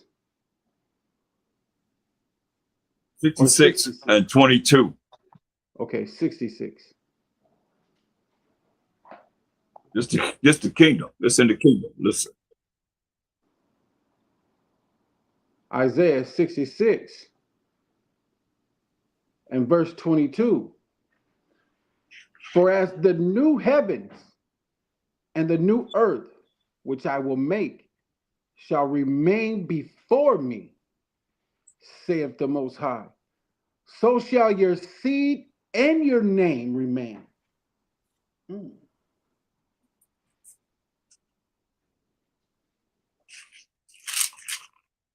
Keep going. Go ahead. Verse 23. And it shall come to pass that from one new moon to another, and from one Sabbath to another, shall all flesh come to worship before me, saith the Most High. Yeah. He said, this kingdom, you got new heavens, new earth, which the Most High gonna make. He said, our seed, our name gonna remain. So it will come to pass in the kingdom from one new moon or new month, first day of the month, in the kingdom to another, and one Sabbath day, all the holy days are Sabbath days, plus the Sabbath day, weekly Sabbath, to another, shall all flesh come to worship before the Most High, right? And once we finish, we're going to see this. Read.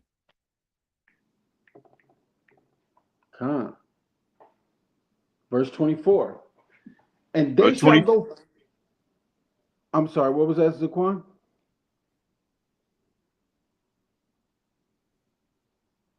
Dang, this thing is bugging out. What was that, Zaquan?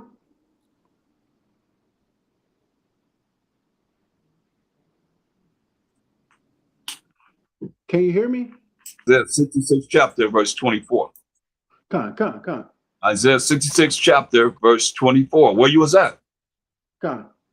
And they shall go forth and look upon the carcasses of the You just men. 24. Yeah, I'm reading Isaiah. This is the book of Isaiah, chapter 66, verse 24. And they shall go forth and look upon the carcasses of the men that have transgressed against me, for their worm shall not die, neither shall their fire be quenched, and they shall be in abhorring unto all flesh.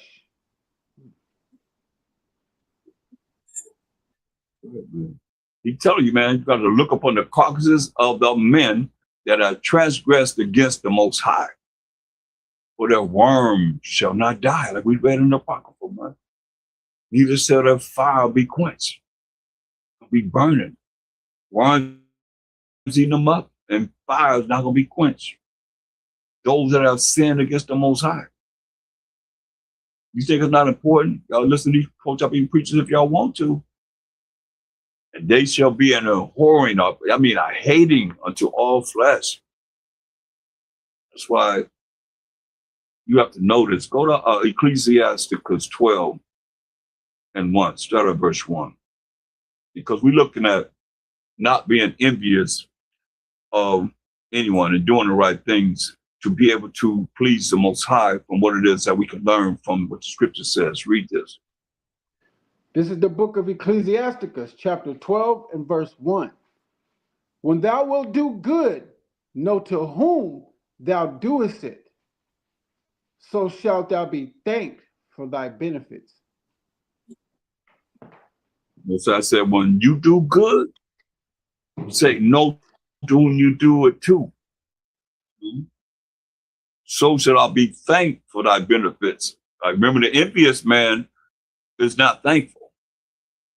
You waiting for a thanks, you're not gonna get it from an envious man.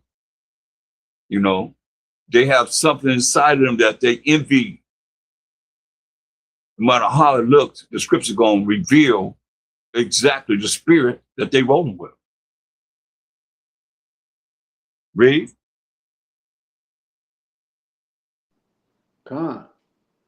Verse 2.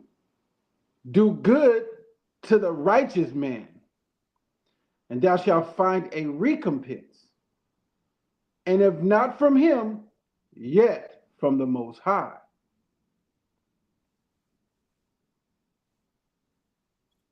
They do good to a righteous man, a man that's keeping the commandments of the Most High, and thou shalt find a recompense. You're gonna get a reward. It said, if not for him, he can't reward you. You say, yet for the Most High. And be surprised how many people don't realize how this works in their favor. You know, they're actually giving to the unrighteous and wanting the blessing for the Most High. Well, you give it to the righteous. That's why you gotta be, you can't be conformed to this world.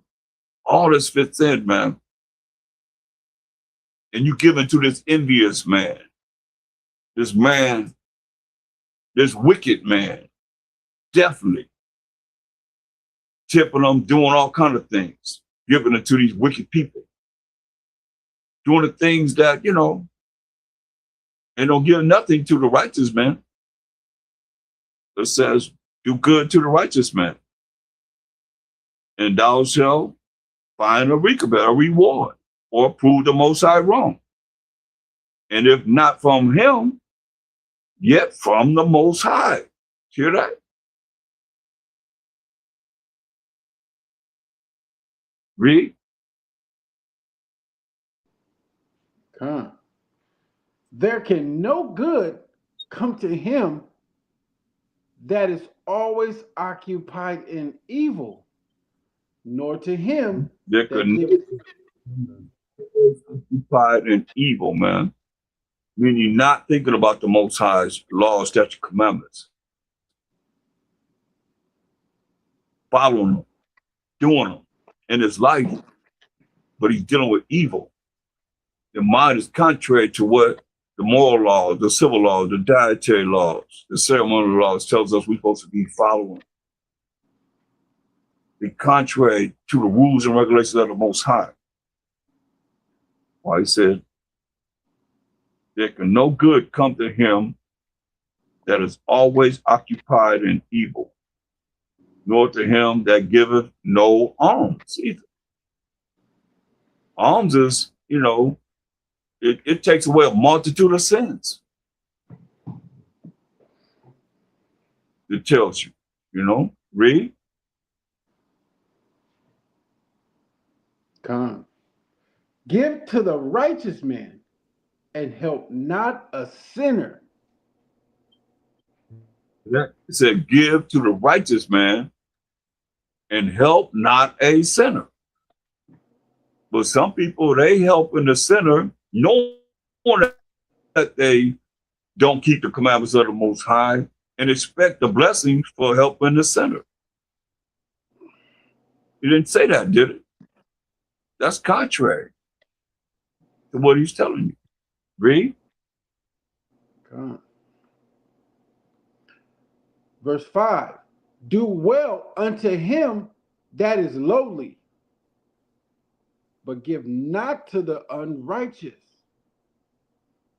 Hold back thy bread and give it not unto him, lest he overmaster thee thereby. For else thou shalt receive twice as much evil for all the good thou shalt have done unto him.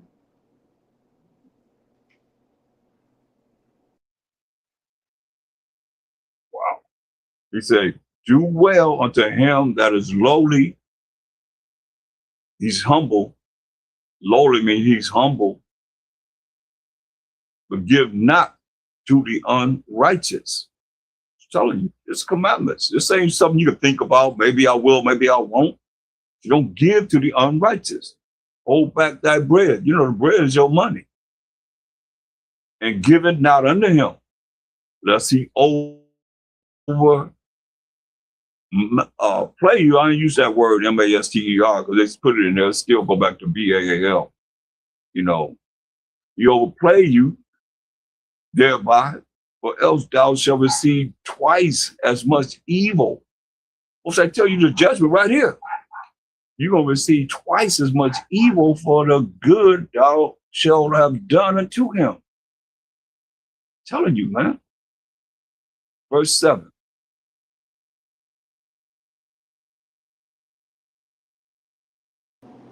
Verse 7. Give unto the good and help not the sinner. Right, give unto the good. What's good? Who's good? Well, Romans 7 and 12. Same as before. Commandment is holy. The law is holy and just and good. It's still the same answers over and over again. Give to the righteous. Give to the good. Those that are keeping the commandments of the Most High. At least bringing forth this truth, man. Let's look at Proverbs 49. Psalms 49. Hey, you cut Psalm up, 49. Zaquan. Psalms 49. 16. Psalm 49 Yeah, and you 16. breaking up bad, Zaquan. 16. Really? Yeah. Psalms 49 or 149? I know yo Dang. just turning around. Psalms 49, 16. You hear me? Yeah, you said Psalms chapter 49, verse 16. Yeah. Yay or nay? Con. Okay. This is the book of Psalms, chapter 49 and verse 16. Be not thou afraid when one is made rich, when the glory of his house is increased. He said, be not thou afraid, fearing a man when he is made rich, he said, when the glory of his house is increased. You know, it's going to, you know, you afraid that he's going to be able to do something to you because you envy him. To bring about envy. Go ahead. Listen. God. For when he dieth, he shall carry nothing away. His glory shall not descend after him. Mm-hmm. This house increased. He got all this. He showed forth all this money and what money has brought him. He said, but when he died, he shall carry nothing away with him. All the glory that he had in this kingdom, this wicked kingdom, shall not descend with him. You see that? We supposed to be going up. Say he's going down. Right there. Go ahead. Though while he lived, he blessed his soul, and men will praise thee when thou doest well to thyself. It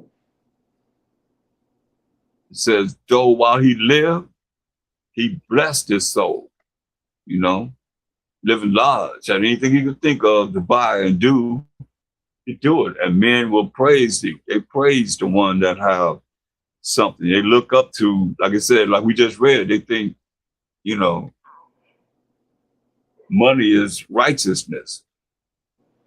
But when he died, he said, hey, when he lived, men praised him, right? When thou doest well to thyself, you don't just sin when he died. You can't take nothing with him. While he living, everybody praising him. When he died, came in the earth naked, leave the earth naked. He got nothing to show for nothing. Go ahead. 19. Con. Verse 19. He shall go to the generation of his fathers. They shall never see the light. They shall never see light. Mm-hmm. He shall go to the generation of his fathers. They shall never see light. You see that? So what are they going to see? Darkness, ignorance, not knowing. That hellfire, the worms, and that fire that's never quenched. Because what's that light? Proverbs 6:23. That's why it's another statement to show you that all this is not going to be saved too. Because what's the light? If they never see light, what's the light? Proverbs 6:23. The book of Proverbs, chapter 6 and verse 23. For the commandment is a lamp, and the law is light, and reproof of instruction are the way of life. Bars. See? You're not going to see the light, right? He going to the generation of his fathers. them that didn't follow the commandments of the Most High that y'all think supposed to be, covenant to the kingdom and everything, gonna be right there. No good and well, as wicked as ever. They ain't learn, live, apply no laws, point blank in their life. And when you look at this, I want you to go to Revelations, and let's go to the kingdom again. Go to Revelation 21, and even verse 24, because it said, "Hey, he going to his generation with his faith. They didn't have no life when they lived. They just lived up their money. They weren't keeping no commandments, doing what this word is saying supposed to be doing. It's real important because Most High reign on the just and the unjust, but the unjust can have the judgment of being thrown in the lake of fire when them books is open. The fire's never quenched. We got to look at that in the kingdom. Most High righteous I will if we be there. Look at those that sin against the Most High, whatever say their bodies. The worm's never gonna die and the fire's never quenched. That's the last thing I did leave us with. Very last verse he left us with.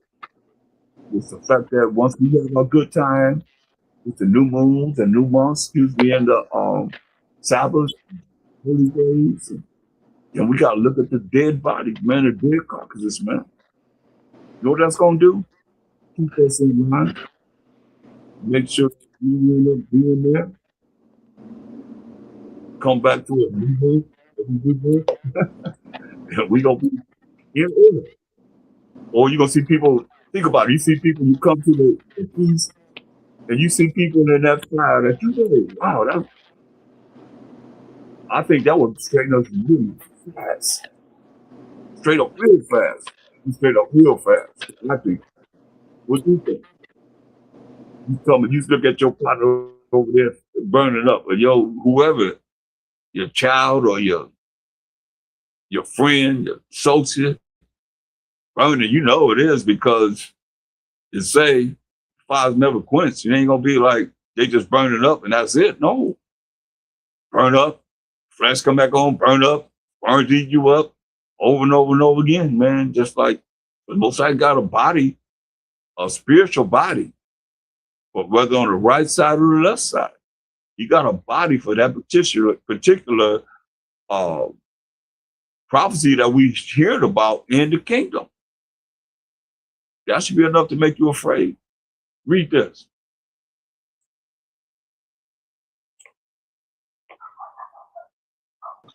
The book of Revelations, chapter 21 and verse 24. And the nations of them which are saved shall walk in the light of it. And the kings of the earth do bring their glory and honor into it. See? And the nation of these other nations outside of the 12 tribes of Israel that's going to be saved to be in the kingdom, they're going to walk in the light of it. We know what that light is. We just read that light. The law is light. The commandments is light. So the nation's going to walk in the commandments of the Most High, or they're going to be burning. They're going to be burning, and them worms going to be eating them up. The men that have transgressed against the Most High in the kingdom, we're going to see them, their carcasses, dead bodies, right there. We just read that. We right there.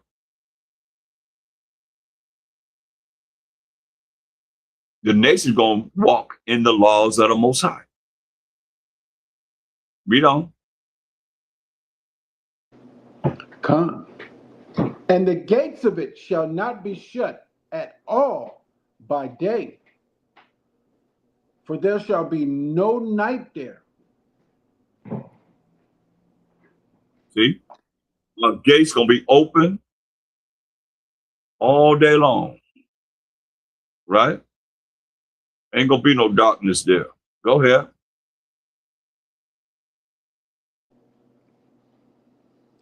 And they shall bring the glory and honor of the nations into it.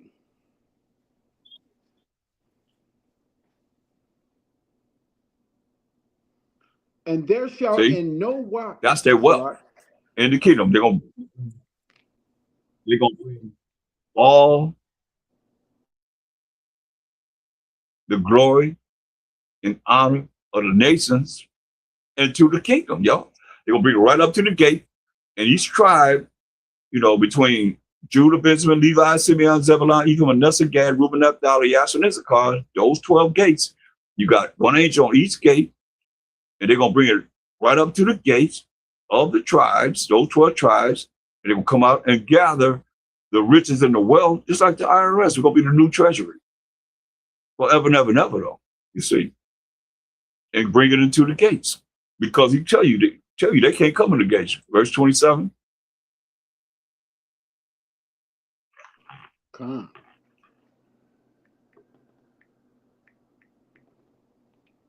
And there shall in no wise enter into it anything that defileth, neither whatsoever worketh abomination, or maketh a lie, but they which are written in the Lamb's book of life. Right, man. There shall in no wise enter into it. That's why it's very important in the New Testament that you see this because, people will just listen to somebody talk and not realize that we do have to do what the Most High tell us to do. And that's his rules and regulations, his laws, statutes, commandments. Because here it is. He said, if the nation's going to walk by the laws of the Most High, the commandments of the Most High, ain't going to be no mercy and grace, though. That's why he said, going to see them dead bodies that transgress. You transgress the laws of the Most High in the kingdom, you dead. That's what we just read, didn't we? Those that trespass against the Most High's laws and commandments, we're going to see them where the fires never quench and the worms never die. Ain't nobody enter into it anything that defileth, neither whatsoever work of abomination or maketh a lie, but they which are written in the Lamb's book of life. Straight up. That's it. If you're not written in the Lamb's book of life, you're going to be cast to the lake of fire. Revelation 20 and 15. Read that. Simple as that. That's what this is all about for us. As a people, we should want our names to be written in the book of life. Or you can read it. The book of Revelations, chapter 20, verse 15. And whosoever was not found written in the book of life was cast into the lake of fire. There it is. So if your name not written in the book of life, you ain't going to the gates. If your name not written in the book of life, you're going to be what? Cast into the lake of fire. Cast into the lake of fire. Simple as that. You don't think it's important that our name be written in the book of life? Nope. We got to learn certain things, though, because we got to, like I said, this whole thing is about changing. Proverbs 3:31.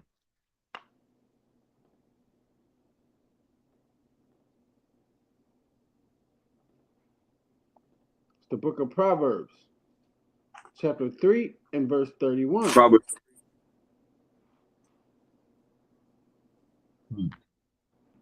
Envy thou not the oppressor, and choose none of his ways. Say, envy thou not the oppressor. You don't be envious of him. You say, and choose none of his ways. That's what Most High told us in Jeremiah 10:1 and 2. He say, envy, don't be envying the oppressor. He said, choose none of his ways.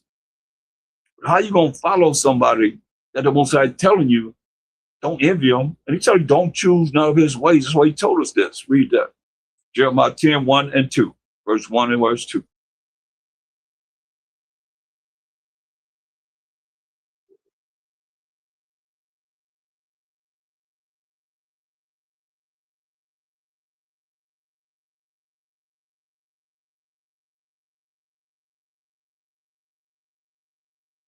Jeremiah 10, verse 1 and 2. You're muted. I didn't even do that. This is the book of Jeremiah, chapter 1 and verse 2. Jeremiah chapter 10 and verse 1. 1. Hear ye the word which the Most High speaketh unto you, O house of Israel. Thus saith the Most High, learn not the way of the heathen. Thus said the Most High to the Israelites, to we the Israelites. He said, learn not the way of the heathen. Right? That's all I wanted. And it's telling us. Proverbs 3:31. In him. That's why I say, and choose none of his ways. But see, you have those that just what we have done. Let me show you something. Go to First Maccabees 1 and 11.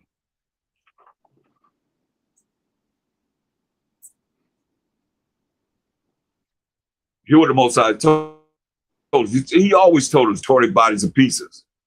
Look what happened in the Greek Empire. When the so-called white man first came into power, this is what we did. That's the Israelites. Let's read it. This is the book of First Maccabees, chapter 1 and verse 11. In those days went there out of Israel wicked men who persuaded many, saying, let us go and make a covenant with the heathen that are round about us. For since we departed from them, we have had much sorrow. See that? We have had much sorrow. Hear that? Most High told us.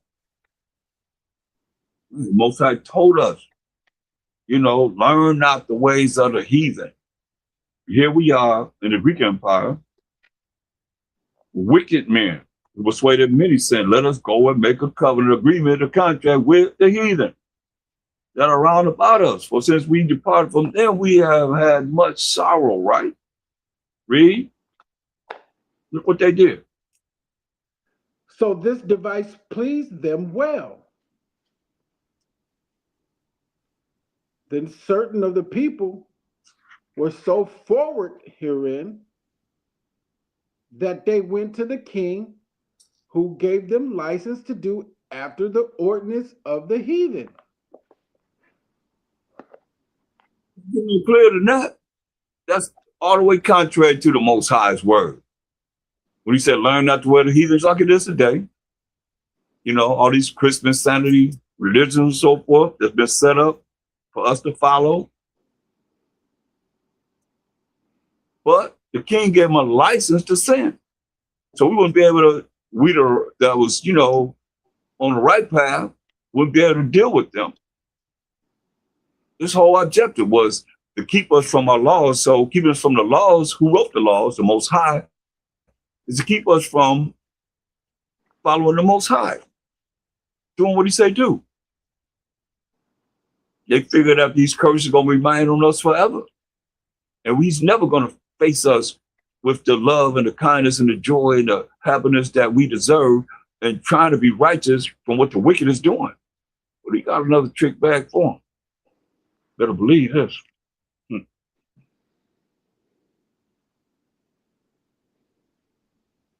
Go ahead.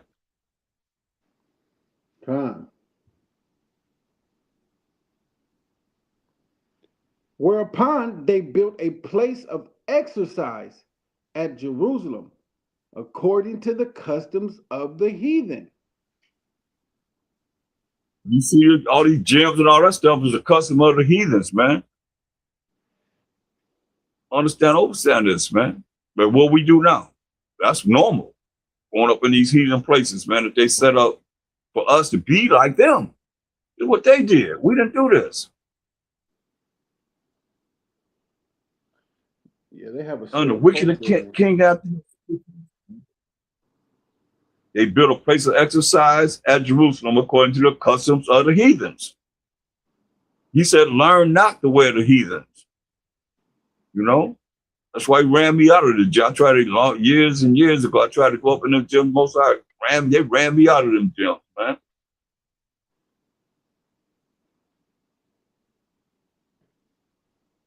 And I have free membership and all that. I'm dealing with that.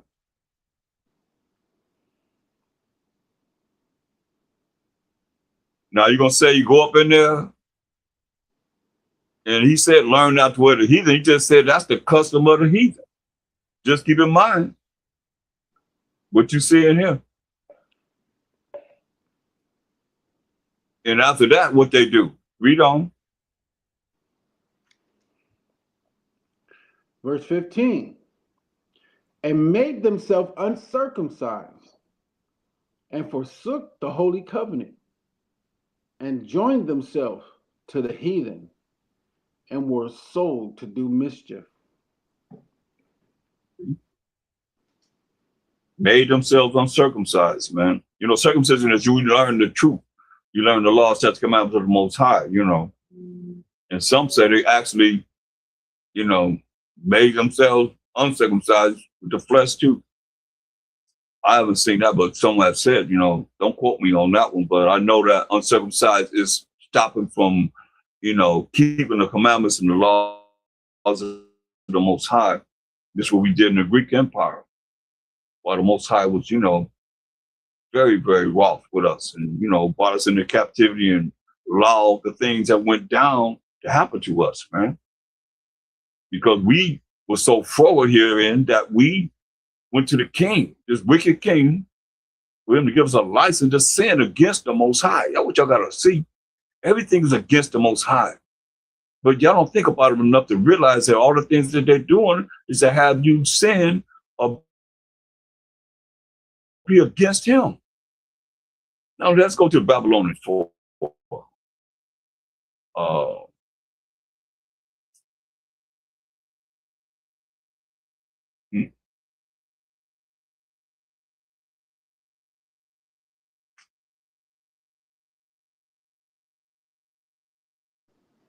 Jeremiah 44 and what?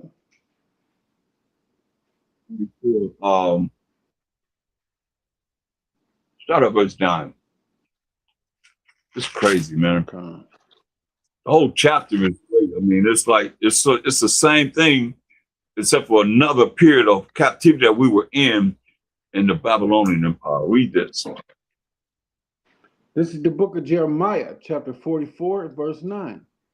Have you forgotten the wickedness of your fathers? This is before the Greek Empire. Now we're in the Babylonian Empire. Will be before the Persian and Mede Empire, because the Greeks took down the Persian and Mede. But when you read the Bible, we may be in captivity after we'll say King Solomon. You know, you have King Saul, King David, and then King captivity. When you're reading the Bible, we're in captivity here. And this is what we did. While the Most High, you know, we come back to him, to his law, put us in captivity. So let's read. Jeremiah 44 and 9. Have ye forgotten the wickedness of your fathers, and the wickedness of the kings of Judah, and the wickedness of their wives, and your own wickedness, and the wickedness of your wives, which they have committed in the land of Judah and in the streets of Jerusalem? You notice he said, the wicked of your wives twice within one verse. To remind you of that. I mean, the wickedness of the kings, our forefathers, kings, our wives, and our own wickedness, and the wickedness of your wives again, which they have committed in the land of Judah, the southern kingdom, in the streets of Jerusalem. Go ahead.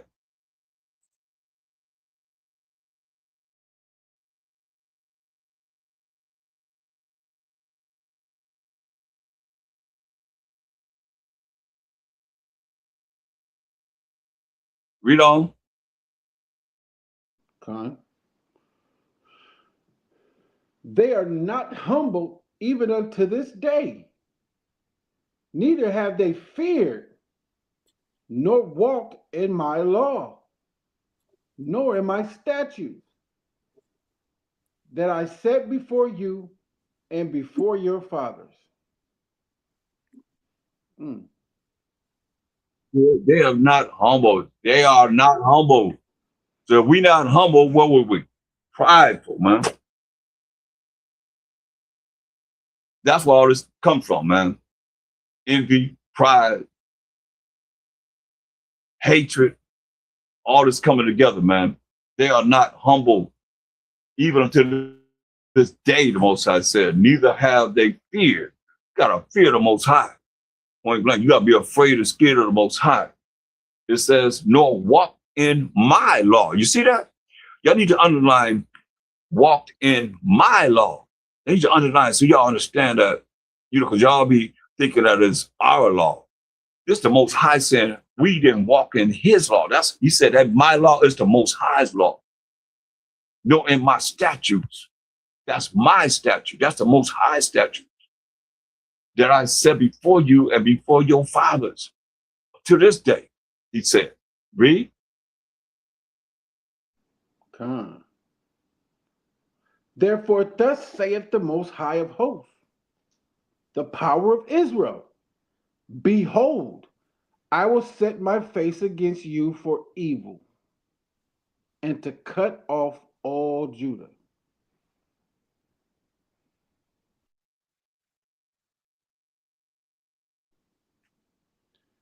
And I will take the remnant of Judah Go ahead. that he had.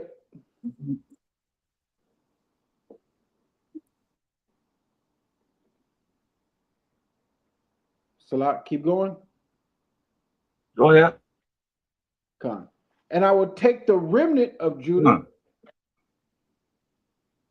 that have set their faces to go into the land of Egypt to sojourn there, and they shall all be consumed and fall in the land of Egypt. They shall even be consumed by the sword and by the famine. They shall die from the least even unto the greatest, by the sword and by the famine. And they shall be an exertion and an astonishment and a curse and a reproach.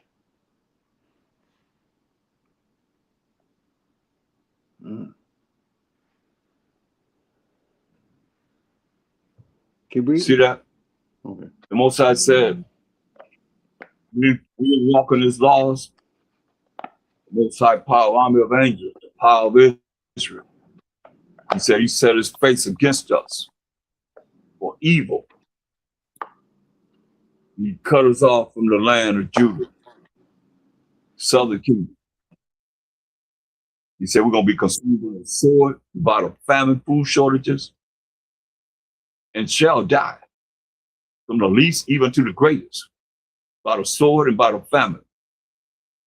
And they shall be an oath to the Most High, an astonishment, and a curse, and a disgrace. That's what reproach is.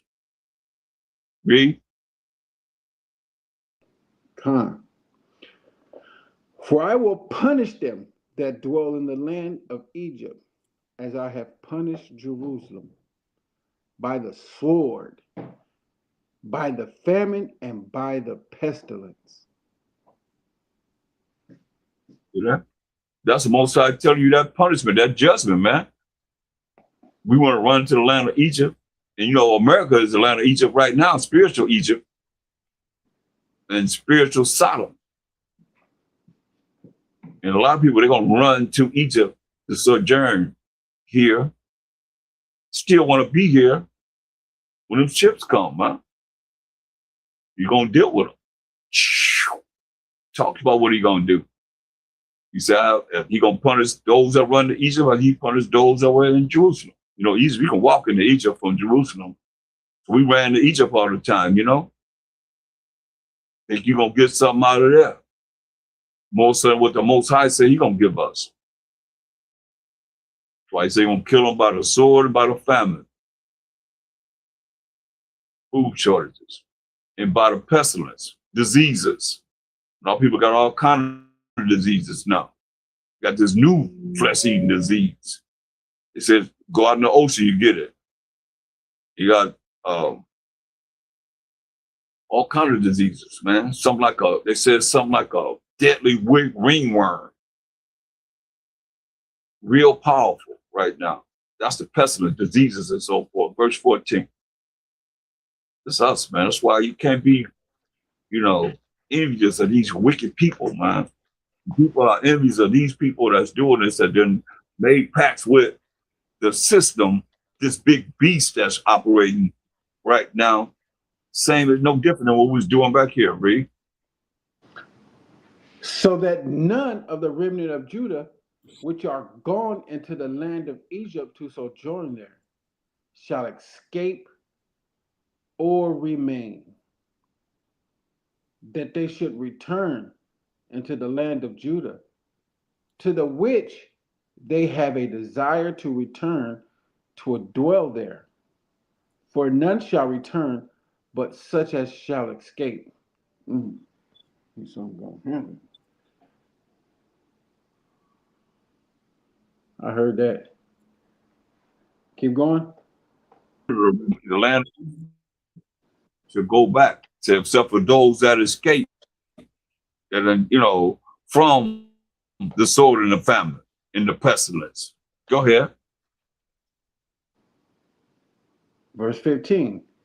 Then all the men which knew that their wives had burned incense unto other powers, and all the women that stood by, a great multitude, even all the people that dwelt in the land of Egypt, in Pathros, answered Jeremiah, saying, listen at this. All the men, they knew that their wives burned incense to other gods, to other idols. You see? And all the women that stood by, it's a great multitude of them. Even Egypt, in Pathros, answered Jeremiah, saying, look what they told Jeremiah. They told Jeremiah, read. Verse 16. As for the word that thou hast spoken unto us in the name of the Most High, we will not hearken unto thee. Dang. Hear that? He said, after the word that you speaking to us in the name of right there, he said, we will not listen to you. We ain't gonna listen to you. Read. Dang. But we will certainly do whatsoever thing goeth forth out of our own mouth to burn incense unto the Queen of Heaven, and to pour out drink offerings unto her, as we have done, we and our fathers, our kings and our princes, in the cities of Judah and in the streets of Jerusalem. For then had we plenty of victuals, and were well, and saw no evil. This is before the Greek Empire. Sound familiar? Sound just like the brothers said when they went to the king. They were talking to each other, trying to convince Israelites, like we just read in 1 Maccabees 1 and 11. Since we stopped following the heathen, we have had much sorrow, right? Same thing, right here. But then have we plenty of victuals and were well and saw no evil, right? That's what did they say? They say we ain't gonna follow the Most High word. We listen to the Most High, but we will certainly do it whatsoever thing going forth out of our own mouth. Shall burn incense unto the Queen of Heaven. Come on, how disrespectful is that? Just because Jeremiah is the prophet, he's a messenger for the Most High. And our people are telling Jeremiah, we're going to burn incense to the Queen of Heaven. We're going to pour out drink offerings to the Queen of Heaven under her. As we have done, we and our fathers, our kings and our princes in the cities of Judah and in the streets of Jerusalem. But then had we plenty of victuals and were well and saw no evil. Think about that. That's why the Most High is long suffering, y'all. Just because the judgment don't come expedient, fast, and in a hurry, remember the Most High is long suffering, but he got something for him. Ain't nobody get away with nothing. Read.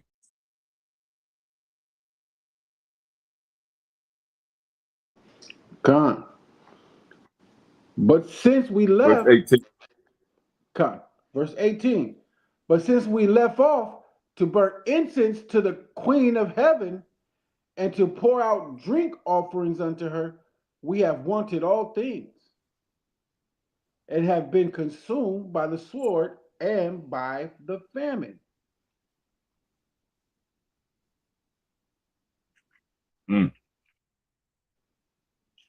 Look, they saying, hey, since we stopped burning incense to the Queen of Heaven and to pour out drink offering to her, we have wanted all things and have been consumed by the sword and by the famine. Most I say he's gonna do that to us. He already, how many times he said that? He said it over and over again, right? He's gonna show you by the sword and the famine. That's what the Most I say he's gonna do. So they think burning incense to the Queen of Heaven is gonna stop the sword and the famine from happening. Hold that. Get Jeremiah 9:25.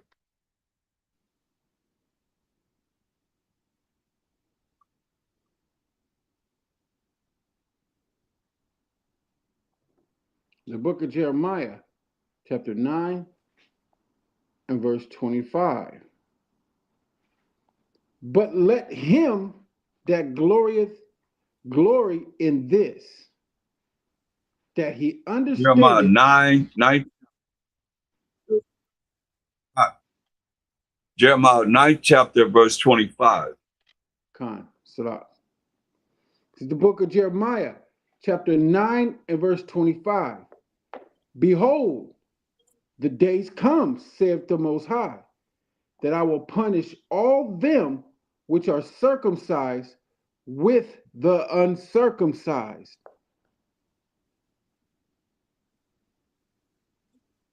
So he said the day's gonna come. The Most High said that he's gonna punish all them. This is before we getting way to Jeremiah 44th chapter. We in the 9th chapter. He said, hey, this period of time, he's warning them. The day's gonna come that I will punish all them which are circumcised with the uncircumcised. Join on with these that are not keeping the Most High. The uncircumcised are those that do keep the commandments of the Most High. He said, going to punish all them which are circumcised with the uncircumcised. Read.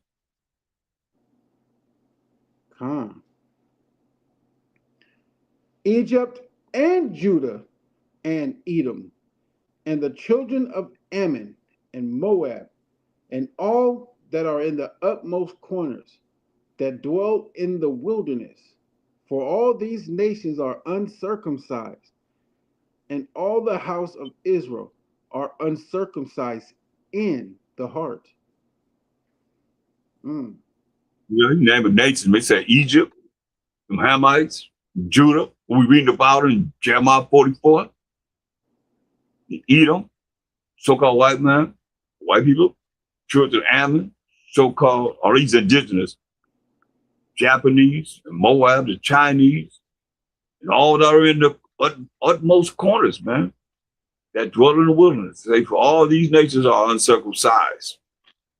And all the house, all is a certain number, mind you. All the house of Israel are uncircumcised in their minds, he said. Look at Second Maccabees 4:15 in the Apocrypha. See, this is our problem. It ain't just started because you see what's happening right now with us. Bing, bing, bing. A lot of them left. Second Maccabees 4:15. Khan. This is the book of Second Maccabees, chapter 4, verse 15. Not setting by the honors of their fathers, but liking the glory of the Grecians best of all. Keep reading. Mm-hmm. By reason whereof, Not setting by the honors of our forefathers, you see, but liking the glory of the Grecians best of all. That's what we did. So you envy something, you want to be like it, wouldn't you? You envy how they have the lifestyle they have, so therefore you want to be like it. So that's what we did until this day, man. Don't.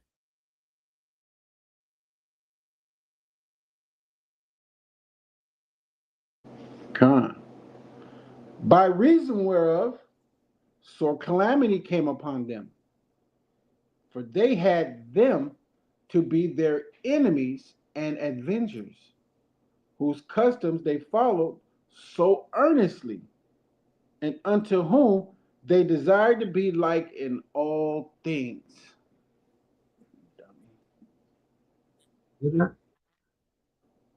By reason of sore calamities came upon us. We the Israelites. That them was the Israelites. But they had them to be their enemies. They were not our friends. We would be like them, but they became our enemies.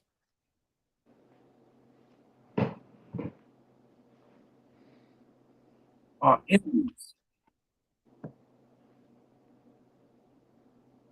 And avengers, whose custom they follow so earnestly. Hear that? The customs of the Greeks, the custom of the heathen. We follow so earnestly in all things.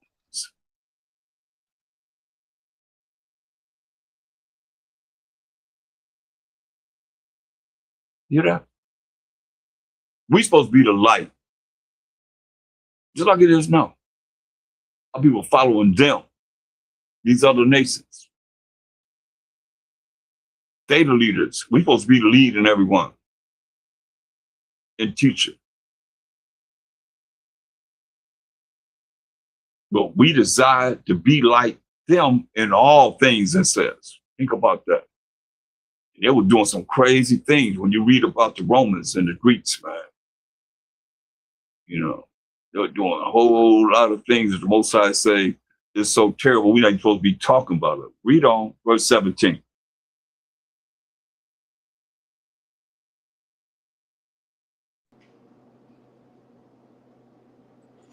Verse 17, for it is not a light thing to do wickedly against the laws of the Most High, but the time following shall declare these things.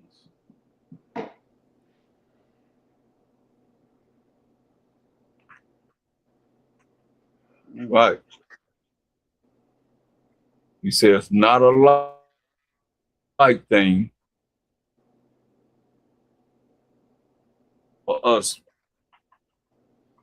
to be so wicked, man, against the laws of the Most High. It's cold. Said a time to come, gonna declare it. When he bring that judgment, that's what we talk about. When he bring that judgment.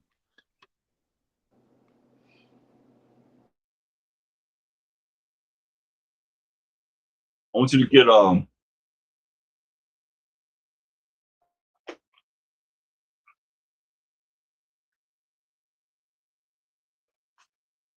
Proverbs 23:17. See, we envy the oppressor, and we want to be like the oppressor in every way, shape, or form. That's why strange calamities came upon us. That's what's going to happen with those of them when you don't have to be, going to catch it. Read that. Khan. It's the book of Proverbs, chapter 23, verse 17. Let not thine heart envy sinners, but be thou in the fear of the Most High all the day long.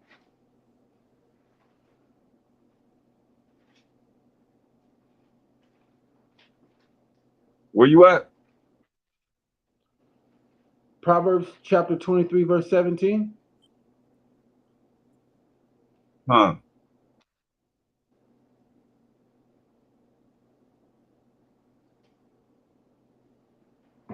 Read it. It's the book of Proverbs, chapter 23, verse 17.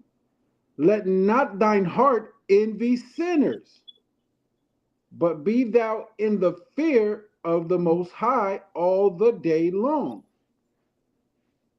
You say, let not your heart, which is your mind, envy sinners. You say, don't let your mind envy sinners. And we know sinners are the ones that are operating contrary to the laws, statutes, commandments of the Most High, man. The laws, the commandments of the Most High. Sin in 1 John 3 and 4 is what? Read that. 1 John 3 and 4.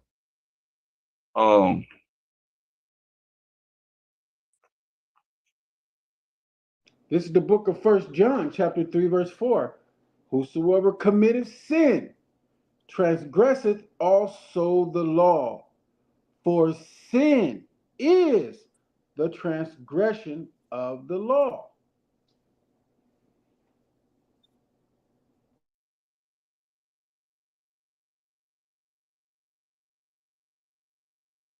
Well, I said we had a scoffer in here. He would ignore us, so I guess he left. Yeah, I didn't know what he meant. I mean, it's kind of hard not to understand what we're saying, so I didn't even pay attention to him. Or it sounded like For the heathen. Mhm.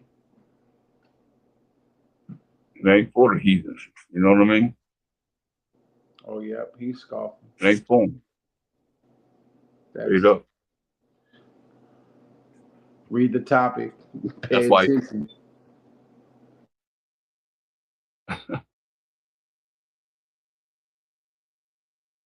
See that?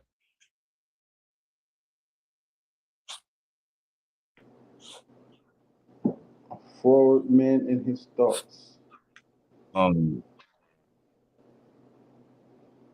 Here's what it is. That's why this is not for everybody. You what it says? So what is sin? The transgression of the law.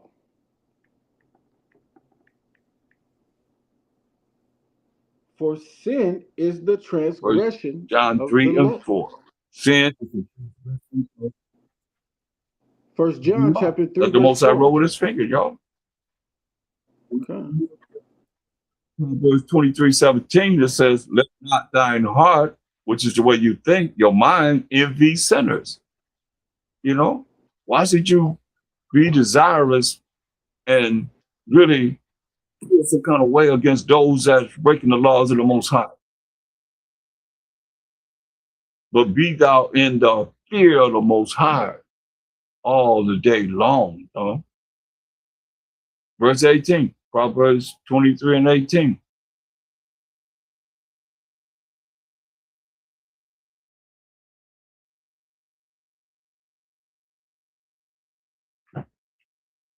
The book of Proverbs, chapter 23 and verse 18. For surely there is an end, and thine expectation shall not be cut off.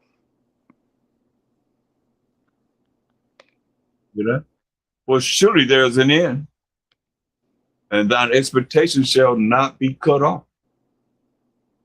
If you don't do the things that are contrary to what the Most High is telling us to do. That's why you can see it sound like quack, quack, quack, quack, quack to the heathen, or those that are not in the spirit. Not for everybody.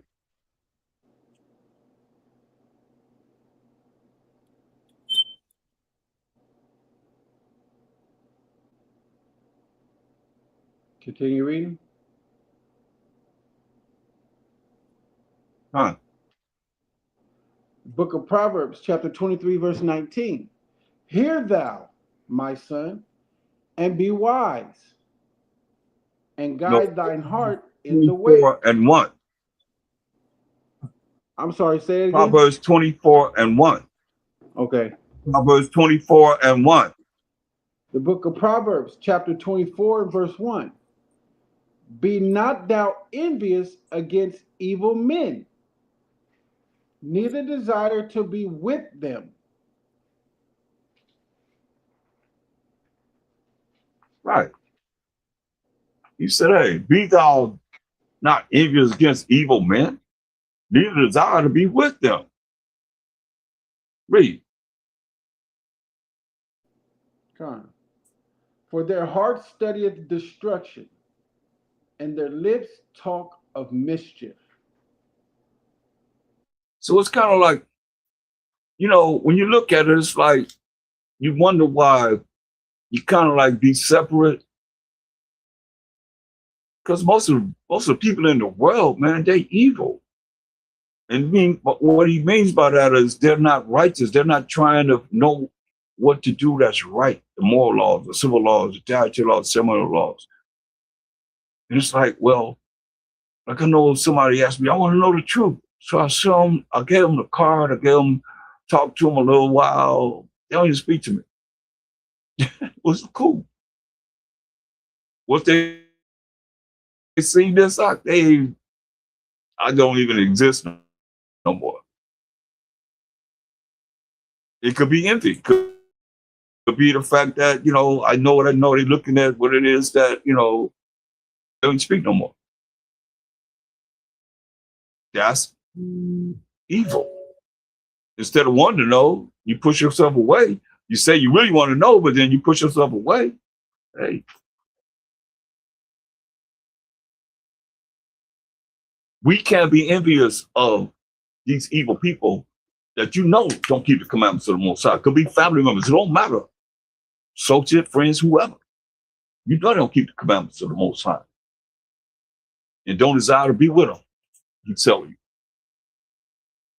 Because tell you in the end, Isaiah 13:15. Tell you in the end, we're going to come back to Proverbs 24 to show you what they're going to get and what they're dealing with. Are y'all joining to them? Y'all want to join unto them? You see what happened? They telling you straight up, Esau telling you, don't be with us. Telling black people, don't be with us.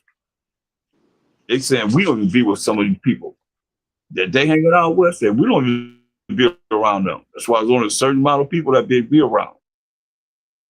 They telling us, don't hang out with us. End result, Isaiah 13:15. The book of Isaiah, chapter 13 and verse 15. Everyone that is found shall be thrust through, and everyone that is joined unto them shall fall by the sword. You're seeing it right now, man. Nolan Wells. You got a few people that's, you know, pretty little girl that was hung way up in the tree. Yep. She hung herself way up in the tree. Come on, man. All they got to do is take them that they make. That we don't know how to make them nooses that they, you know, how they tie that rope, wrap it around the top. The experts in that, we don't know how to do that. That show you right there.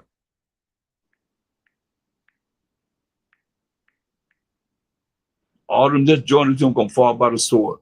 And all you that's joined to the uncircumcision, you're gonna fall by the sword too. That's why you desire, and you know, you envious against evil men. You say you need a desire to be with them. And they tell you themselves, don't be with us. That's on that side.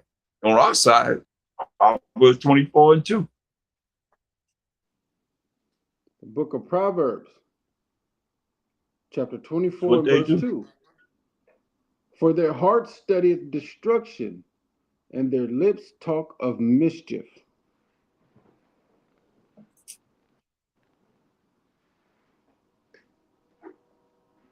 Keep going. 24. Proverbs 24 and 2, right? 2. You got a big Verse 2. lag. Yeah, you got a big lag. The book of Proverbs, chapter 24 and verse 2. For their heart studieth destruction, and their lips talk of mischief.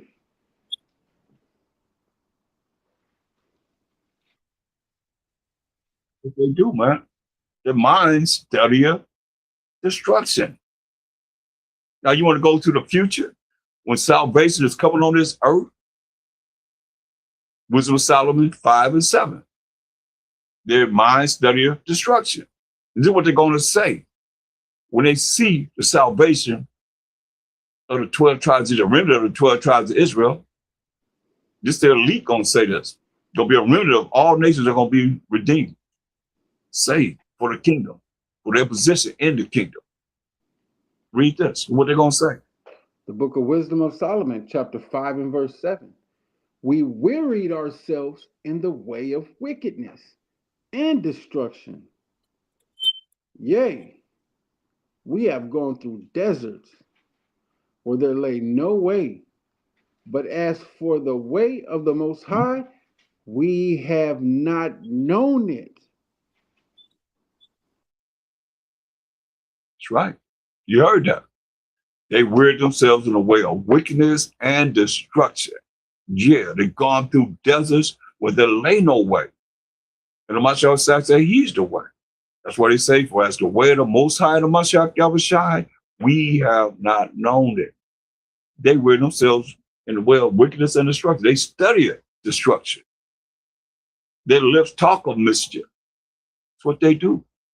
It's all here. It's just a matter of, do you believe it or not? Or you just going to still do what we did and follow the way of ignorance and doing the things that's contrary to the way we should be? That's why Ezekiel 35, Ezekiel 35, you can look at verse 5 first. Ezekiel 35 and 5.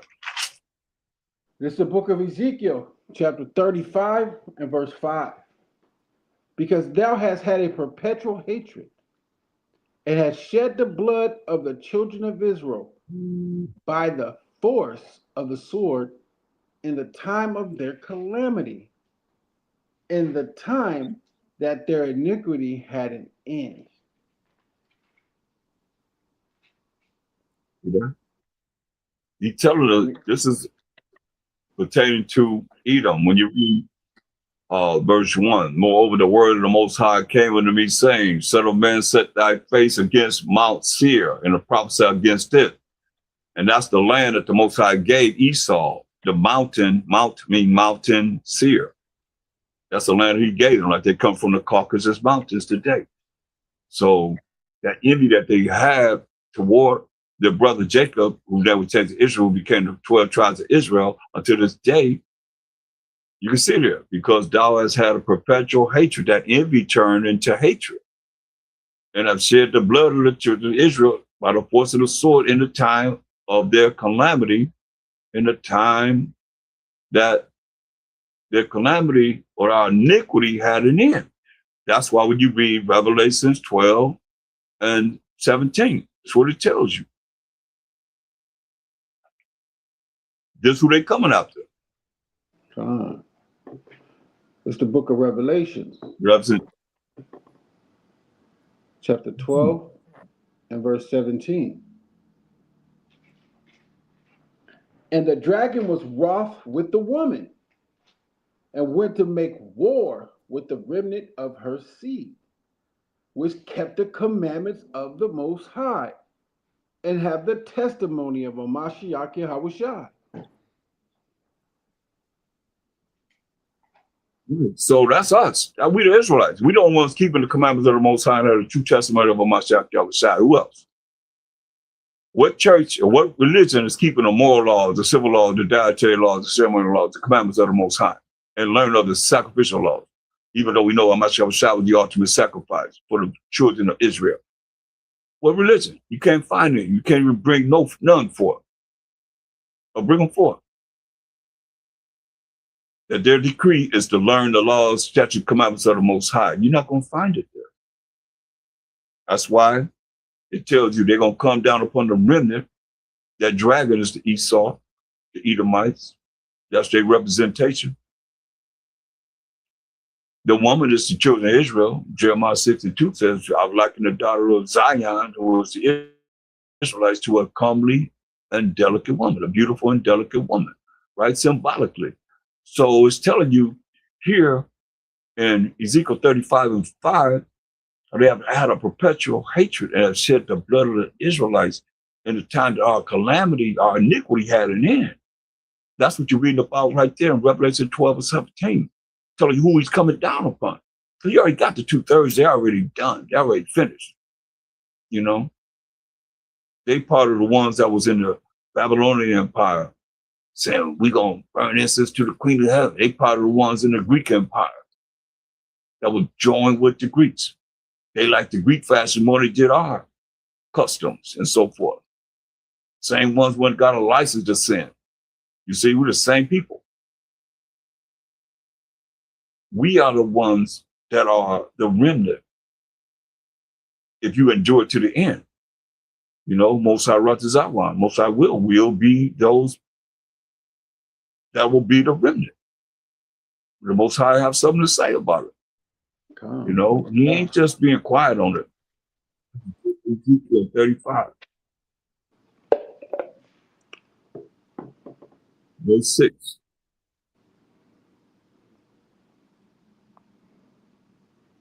It's the book of Ezekiel, chapter 35 and verse 6.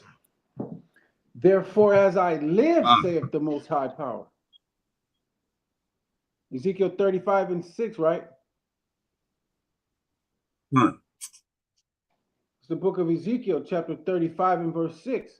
Therefore, as I live, saith the Most High, I will prepare thee unto blood, and blood shall pursue thee. Since thou hast not hated blood, even blood shall pursue thee. He said he gonna prepare. He said, as the Most High live, he living. He said, I will prepare thee the blood, and blood shall pursue them. Since they ain't hated blood, say blood gonna pursue them. Read. Thus will I make Mount Seir most desolate, and cut off from it him that passeth out and him that returneth.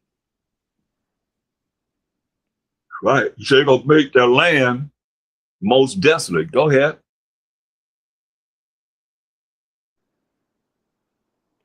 And I will fill his mountains with his slain men, and thy hills, and in thy valleys, and in all thy rivers shall they fall that are slain with the sword. Right, man. It's a lot of judgment that he's bringing upon the last kingdom that's on this earth. If they don't get right with the Most High, read. I will make thee perpetual desolations, and thy city shall not return, and ye shall know that I am the Most High. He said he's gonna make them a perpetual desolations. And their city's not gonna return, man. I mean, they're gonna be done away forever and ever and ever. Read. Why? Come. Because thou hast said, these two nations and these two countries shall be mine, and we will possess it, whereas the Most High was there. That's over in this Western Hemisphere and over in the land of Israel. Right? Read verse 11. Check it out. Trust and believe this. Read. Therefore, as I live, saith the Most High Power, I will even do according to thine anger, and according to thine envy, which thou hast used out of thy hatred against them. And I will make myself known among them when I have judged thee. Hear that? He said, therefore, as I live, and the Most High live, y'all. He said the Most High, I will even do according to thine anger. They angry? Most High say, he just a Most High saying what he gonna do. Has nothing to do with us, me or anyone else. This is the Most High saying, you got to deal with the Most High on this. He said, according to thine anger, according to their anger that they had, and according to thine envy, which thou hast used out of thy hatred against them. See that envy in us turn to hatred. Because we chose the people of the Most High, you know, we got the flavor. We doing things that, you know, everybody want to be like us. They just don't want to be us this damn time. But it tells you that it's going to come a time when they're going to want, everybody going to want to gather blackness. I'm black. I'm a Negro. They're going to be to the point, they're going to be admitting, you know, somewhere in a lie form that they us. You know what I mean? They got some of us in them. You know, he said, therefore, as I live, said the Most High, he's telling you, according to their anger, which thou hast used out of thy hatred. See, that envy went into hatred. They envied us, and people envy, and it can go to hatred against them. Say, I will make myself known among them when I have judged thee. Read. He said, and thou shalt know what?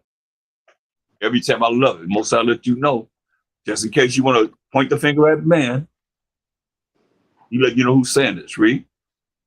And thou shalt know that I am the Most High, and that I have heard all thy blasphemies, which thou hast spoken against the mountains of Israel, saying, they are laid desolate, they are given to us, they are given us to consume.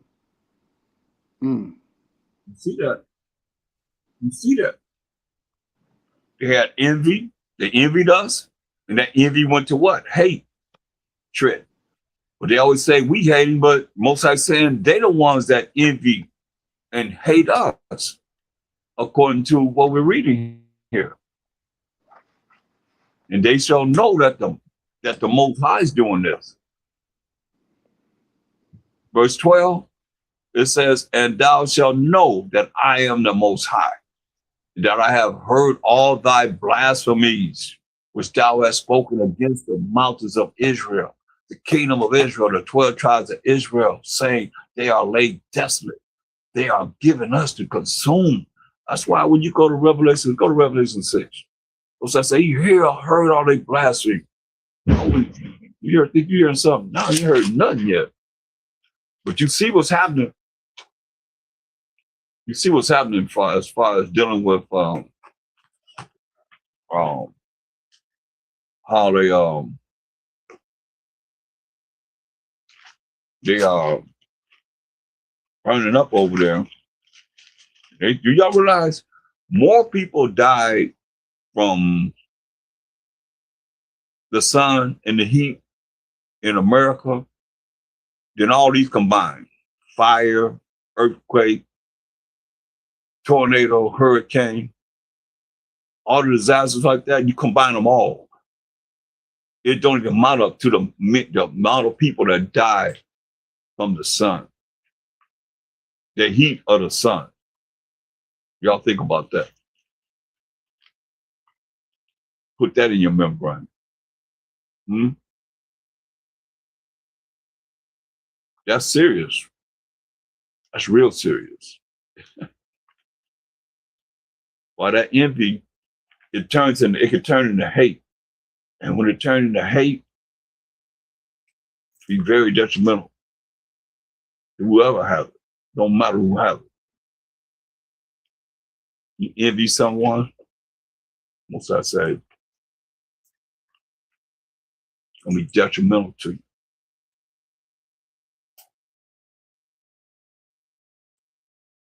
For real, for real. What you gonna do when it come for you? You caught up in it. What you gonna do? What's your method of getting out of it? That's what I want to ask you. I know they're gonna be saying this. Go to Revelations 6. Start at verse 14. That's why you got to come out of that envious spirit, that hatred that you have. You know, I've seen that it was saying that a lot of these Edomites, they're having a problem with their children because they don't want to hate us like they want us to hate us. They don't want to be racist. They got a problem with that. This is judgment. Revelation 6, one of them. Revelation 6 and read verse 14. You can start at 13. Come. This is Revelation chapter 6, verse 13. And the stars of heaven fell unto the earth, even as a fig tree casteth her untimely figs, when she is shaken of a mighty wind. Yeah. Understand overstand this. The stars of heaven. They talking about the stars in the sky. Because they're never gonna stop shining. Go to Ezekiel 42. Let's prove that right quick, just in case somebody think that it's talking about the stars in the sky. Go to Ecclesiasticus 43 and read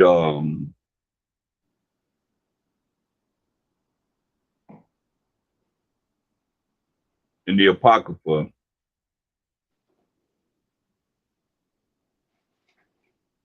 verse 9.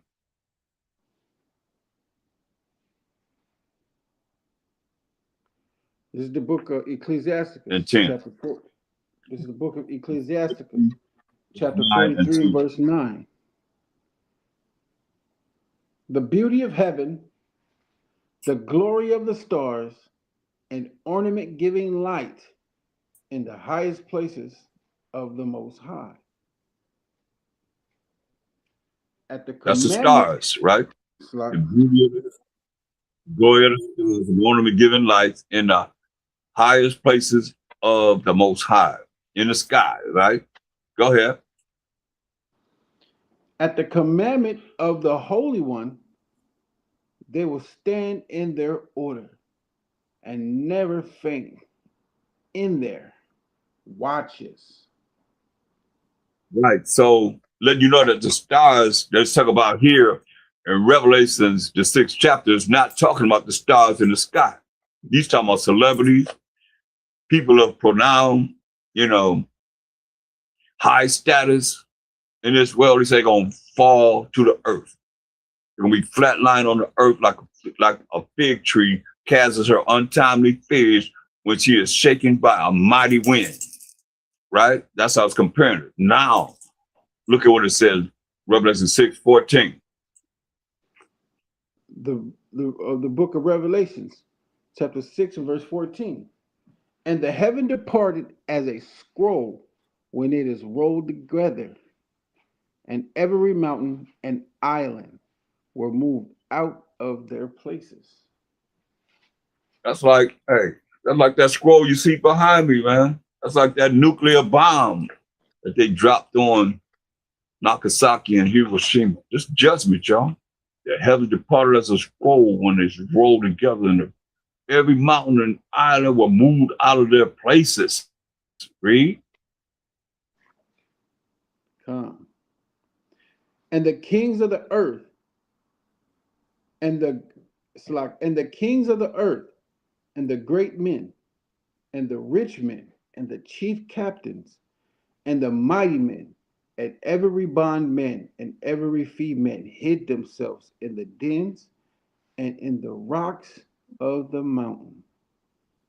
That's right, man. They got underground cities right now. They can drive semi trucks through, just like you go to a parking lot, underground parking lot, just like that, only huge. Going on, driving underground with all.